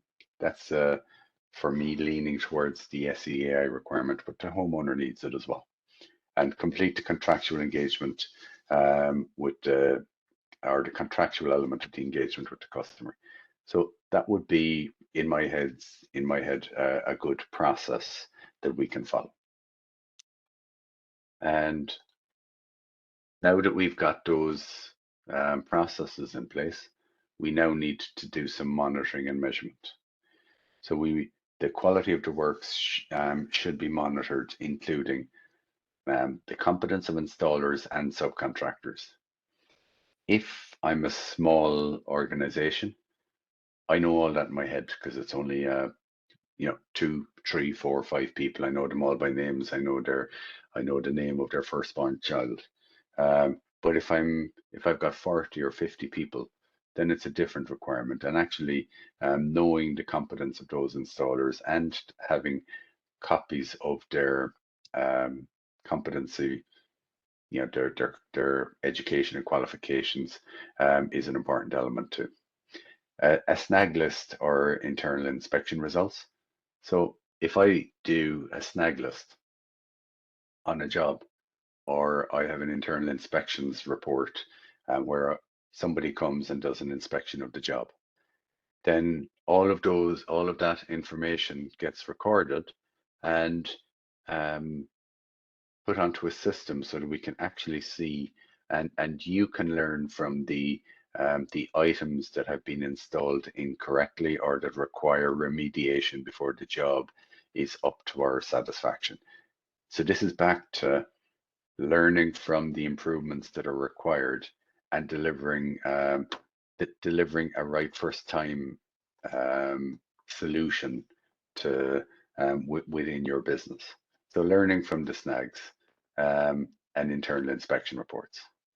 Also the external inspection reports, which would be the likes of maybe the SEAI inspections or local authority inspections, if that's one of the if that's one of your, or if you're one of the local authority delivery partners. The internal audits, which are carried out by yourself or by somebody on your behalf, the checks to know, are we following those procedures? And obviously the customer complaints as well. So we need a means of recording customer complaints. Customer complaints also includes SEAI. SEAI is one of your customers. So when I look at these, I would expect that this list should be far longer than this list. So the internal checks and items that we're looking for should be far longer than the external checks. When I do an audit of an organization, if this is the only list that I'm given, then I'm assuming that you're just relying on SEAI to do your quality checks for you. And that's not where anyone wants to be. No end use customer should be expected to do QA or a snag list on the works. This is being done by the delivery, the contractor delivering the program. Issues identified should be recorded. So it should be whether they come from internal or external or audits or customers, they should be all recorded somewhere because they inform the continuous improvement process. So the monitoring and measurement piece, it's a bit like one of the guys in Enterprise Ireland. He used to do quality improvement within manufacturing, and he said that he learned far more by looking in the bins than he did at looking in the process. So if he looked in the waste bins and he saw lots of metal in a fabrication department, then that's an indication or visible indication of waste. So when I'm looking at, and the improvements need to be to reduce the amount of waste that's generated. In your case, you should be looking at customer complaints, internal and external audit and inspection reports to see how can we reduce that waste, because every one of these requires man hours and time and effort to actually drive those improvements. If we don't record all of these issues, then we can't demonstrate continual improvement in the process itself. And anyone that has no snags, no issues from external reports, and no customer complaints are probably not checking enough. There's always going to be a certain number, especially as the number of measures you implement increase. Internal audits. So internal audits, we need to audit a statistically significant proportion of measures that are installed.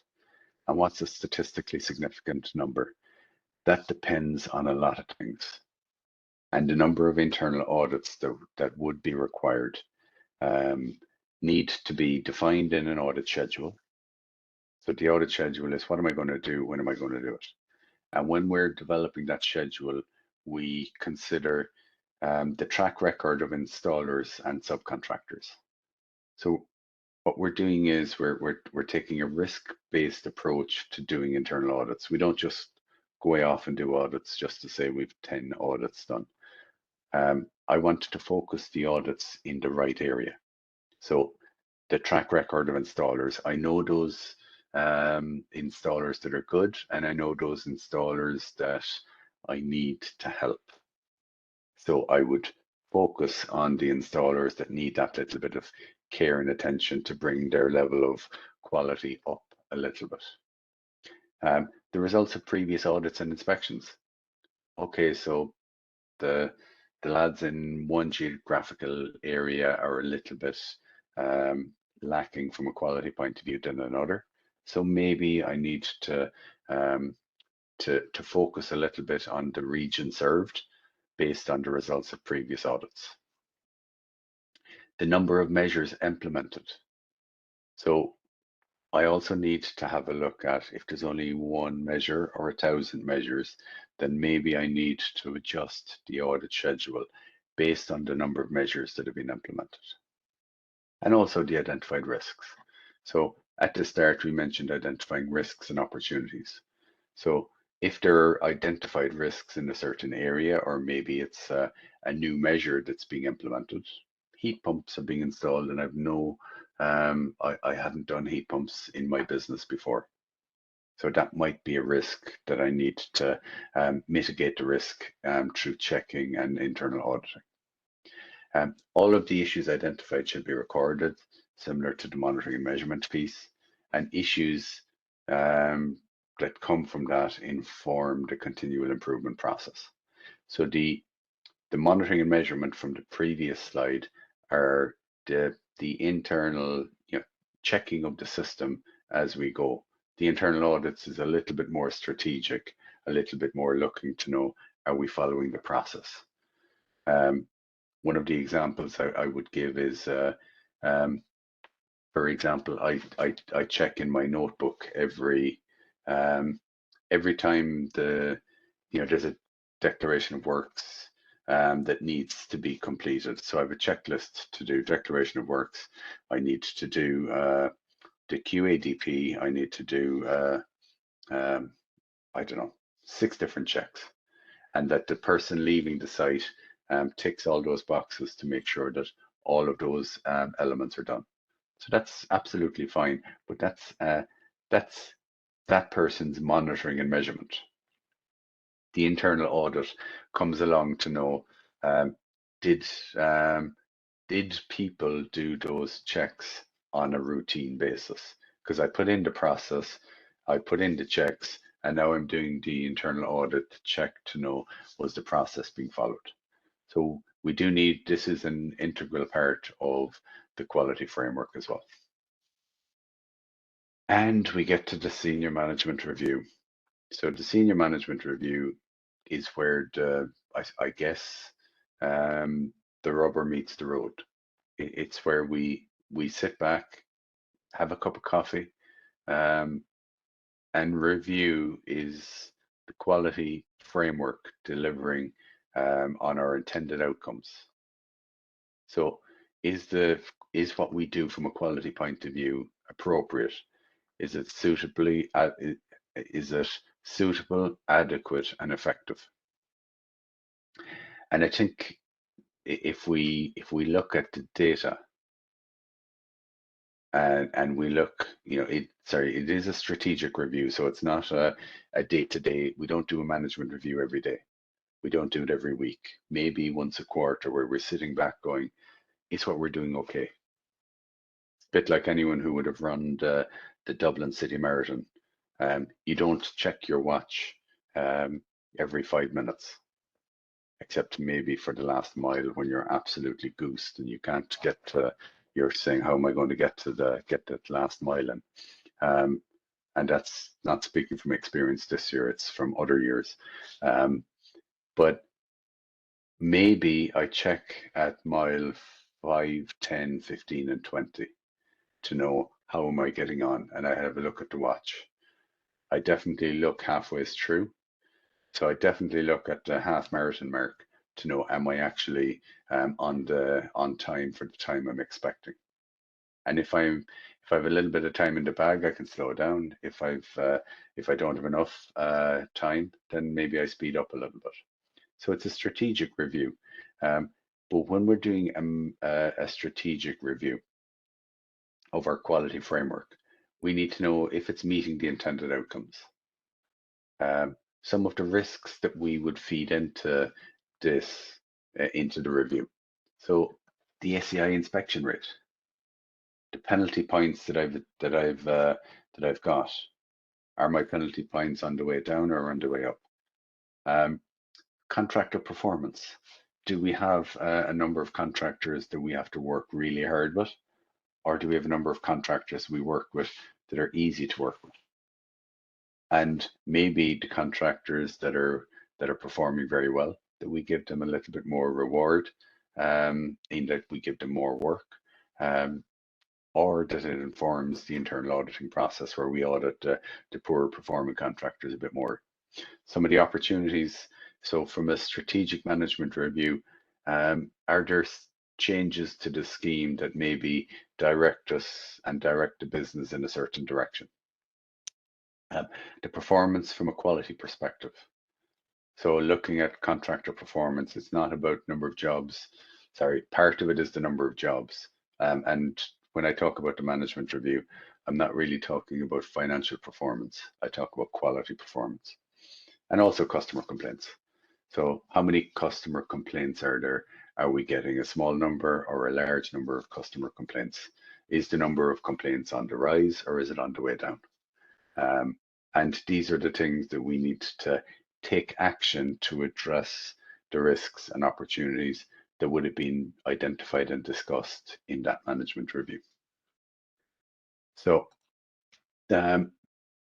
the last element here is the non-conformities.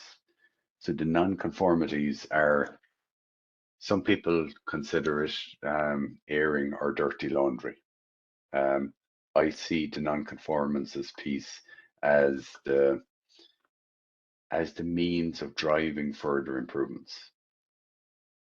So we need to develop a system for recording and managing non-conformances and issues that are raised. And some people don't like having 100 non-conformities. So some people would have two spreadsheets or two tabs on a spreadsheet.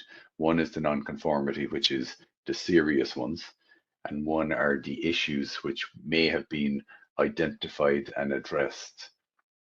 Maybe the internal checks that you do, but they all need to be identified and recorded. Excuse me.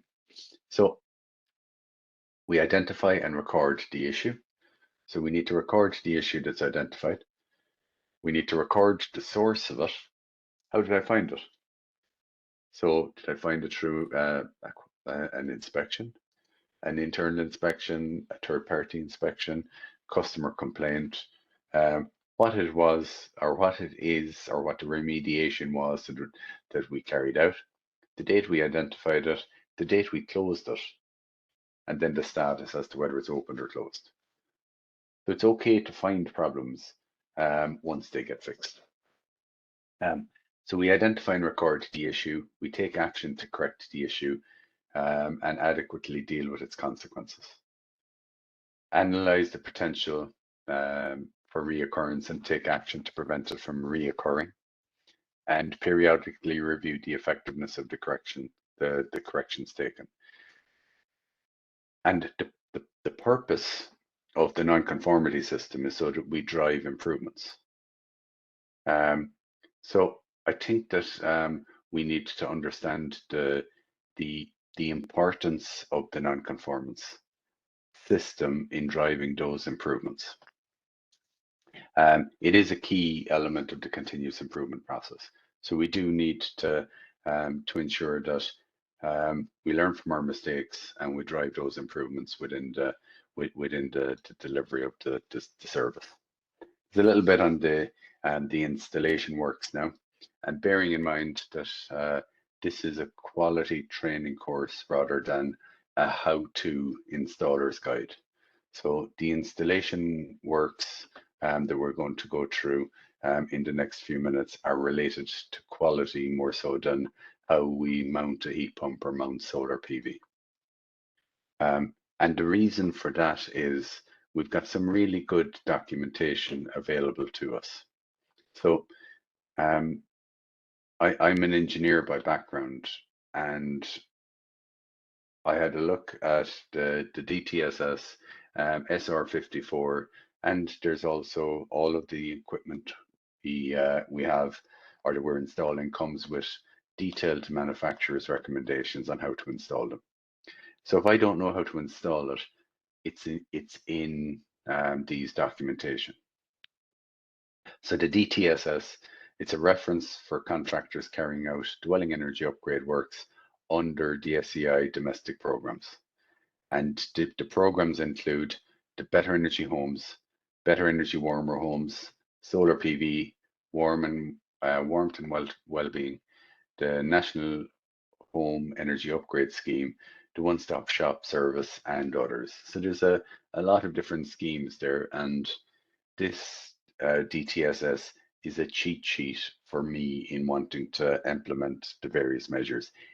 When you're developing your procedures on how to implement the scheme, this is a brilliant resource in order to be able to explain the hows, the whys, and the what needs to be done when installing the measures in accordance with the various requirements. It also sets out general competency requirements and the standards and specifications that need to be adhered to. And contractors should possess and adhere to the DTSS in carrying out works supported by the programs. And what I would do, or what I would recommend being done, is taking the DTSS, finding the various measures that I'm installing, and converting those requirements into something that's useful for me in my organization, that one of my installers can read.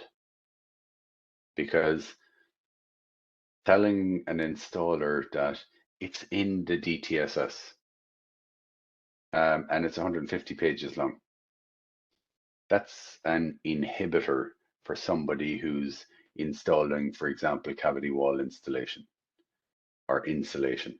So if I'm installing cavity wall insulation, then an SOP or a procedure or the outline of what I need to do for that measure may be better to extract it to explain to the installer, this is what I actually want, rather than they're all in the DTSS and just follow that and we're all good to go. It may be more amenable to take the information and provide the training with the aligned with the DTSS or the SR54, but for the way I install it in my company. Similar to the with the NSAI SR54, Code of Practice for the Energy Efficient Retrofit of Dwellings, and it provides technical guidance on energy efficient retrofit of building fabric and services on a whole dwelling basis. And basically, the intent of the SR54 is just is the standard recommendation for on how to install and retrofit the buildings. So, and I guess the final piece that I don't have a slide on is your manufacturer's recommendations. So between the DTSS, SR54 and manufacturer's recommendations, it would be useful to be able to say, this is how we install our heat pump, or this is how we install blah, blah, blah, the various different measures. And here are the checks that we're going to do in order to meet with those requirements. So lots of people that I work with and audits that I've done just point to, and I'll go back to the previous page, this is what we do, this is how we do it. And you need to be Sherlock Holmes to figure out whether it's being done right or not, because there's so much information in this document. Take the pieces that are applicable to me and apply it, rather than not hiding, but rather than expecting somebody that's busy doing work to try and find what it is within this document that they should be applying for. So that brings us on to the QA checks. And there's a couple of QA checks that need to be considered. I'm by no means going to go through in great detail what the QADP is within SEAI. There's a very long list of checks within QADP, that outline what are the checks that should be carried out for each of the various different measures. What we need to do with inspections and QA is to make sure that the measure that we've implemented meets its intended outcome. So let's go with the definition of inspection for a second. And the definition of inspection is the act of looking at something carefully, or an official visit to a building or organization to check that something is in good condition or the rules are being obeyed. So let's break that down into a couple of logical steps. First of all, the act of looking at something carefully. So the act of looking at something carefully means, back to when I said earlier about having the adequate resources in place. The act of looking at something carefully does not mean driving past a house at 60 miles an hour. Sorry, showing my age, 100 kilometers an hour. I live in the countryside. If you're in the city, it's 50-kilometer speed limits. Please obey. But the act of looking at something carefully means that when you go into the dwelling to look at the measure, that you have time to look at, is it secured as per manufacturer's recommendations? Is it installed correctly as per the procedure we talked to earlier? That we've identified how we're going to do it as part of DTSS or SR54. So we're looking at it carefully to see, is it installed right, and is it functioning correctly? I've had the experience of a demand controlled ventilation system, where we were doing a check on the house, and I walked into the bathroom and said to the installer that the heat or the system isn't working, and he said, "So you haven't gone over to it yet? How would you know?" Well, when you walk in, you should hear it click, and that was my QA check. One of them was to know, did I actually hear it? Did I hear it moving? Because the house was quiet, and we should have heard the click as it would have detected motion in the room. So, and then the second check that I would have is a little piece of paper. Hold a little piece of paper up to it and see, is there extract coming from it? Before I go upstairs into the attic and check to know, is all of the ductwork installed correctly, and blah, blah, blah. So one of those poor installations that I had seen was the system wasn't electrically connected correctly, and one of the extracts didn't have the duct connected up properly. It had been connected properly, and somebody was up doing some work in the attic and pulled off the flexible connection off of it. Hopefully it was in error rather than being deliberate.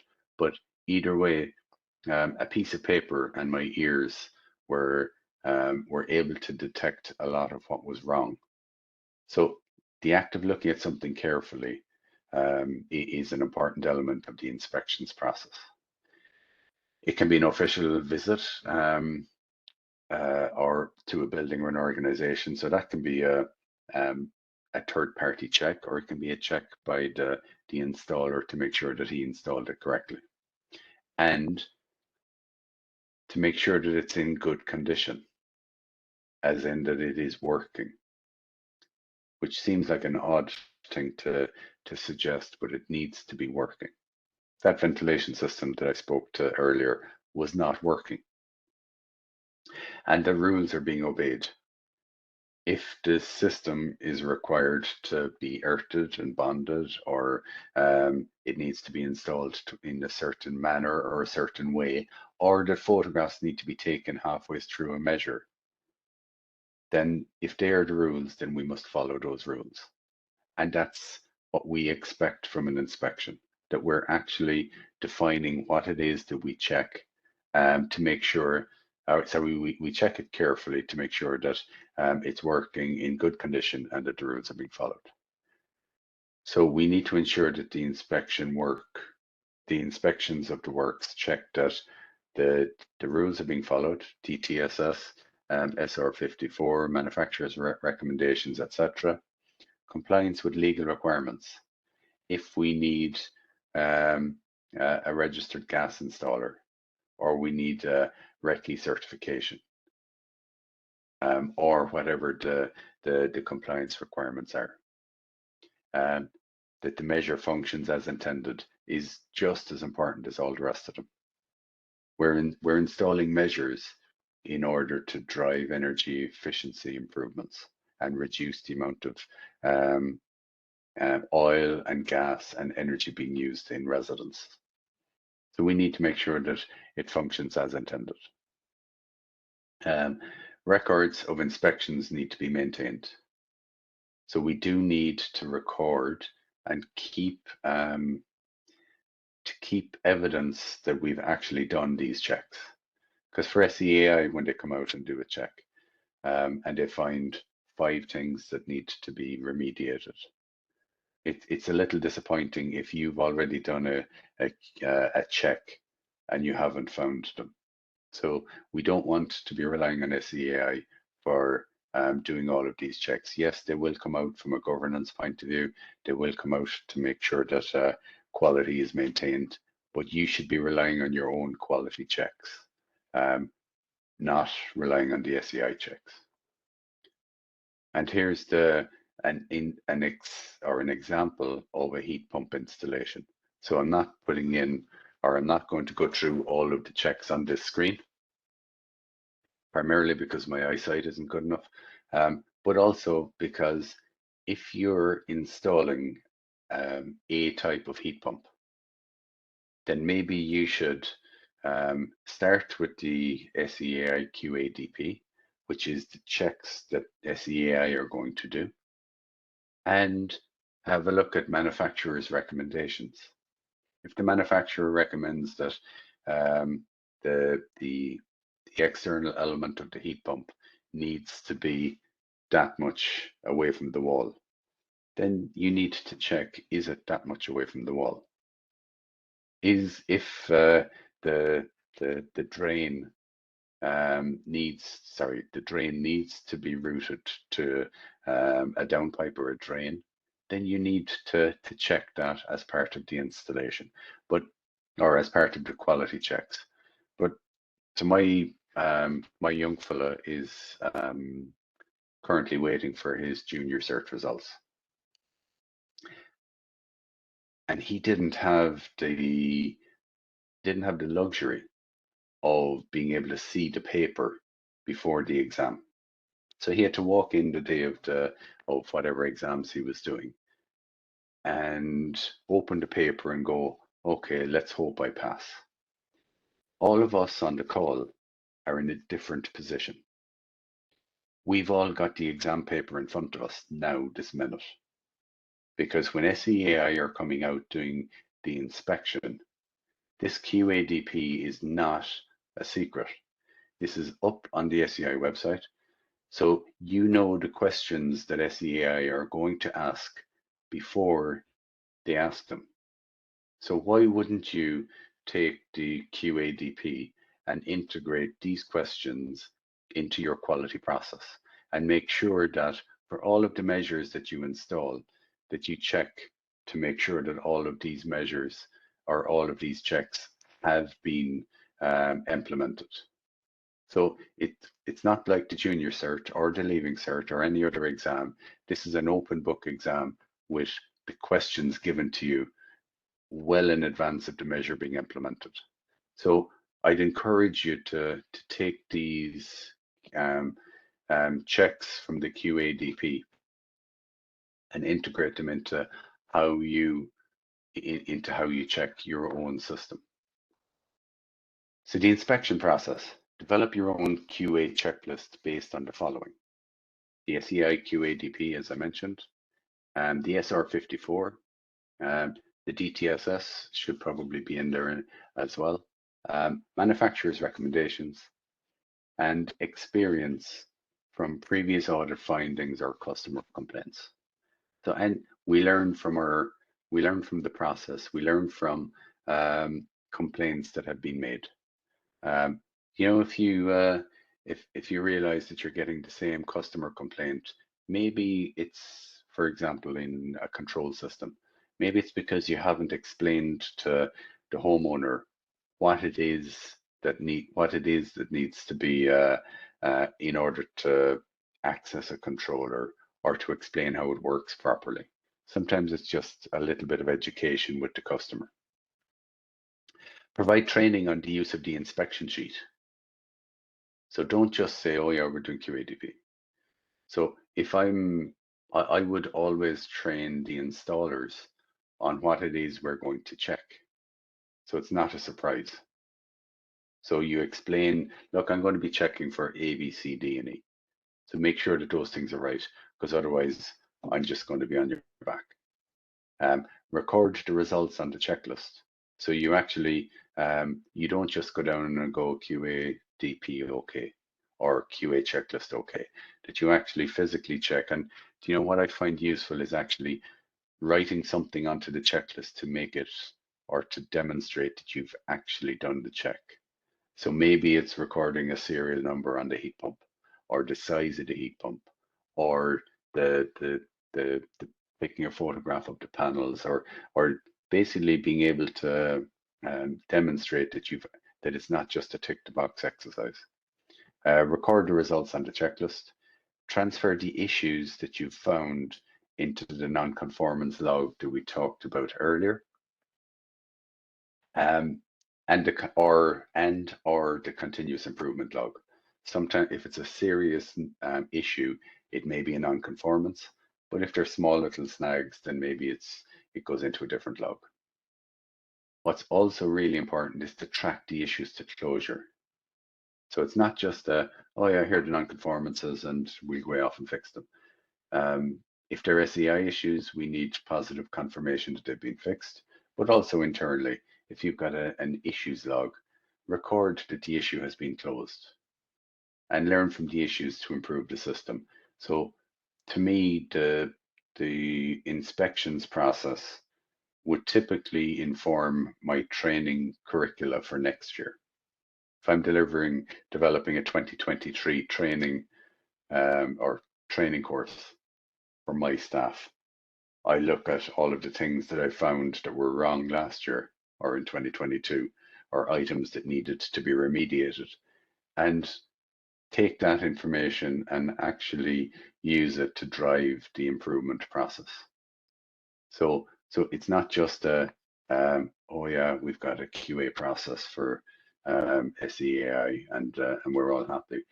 The ultimate aim of this quality system is to reduce costs, reduce the cost of delivery of the scheme, hopefully improve profitability within your organization, and to do a right first time in all of the measures that you're implementing. That's the ultimate aim behind all of this. This is not a waste of people's time, money, or effort. This is making sure that we can expand the delivery of the programs with the least amount of quality checks that are required to deliver good quality works and meeting customer expectations. And the last point that I would make is back to end-to-end quality and the customer experience from the minute the customer responds to an ad right through your overall process, from site survey, inspections, enabling works on the site or getting set up on the site, the work's being completed, and then the QA process happening and the completion of the contract. So the QA process should span all of those elements. So that's a key element to remember. and at 11:59 I've come in 1 minute ahead of schedule. So we can, at this point, open it up for any questions, or Katherine might want to correct a few of the mistakes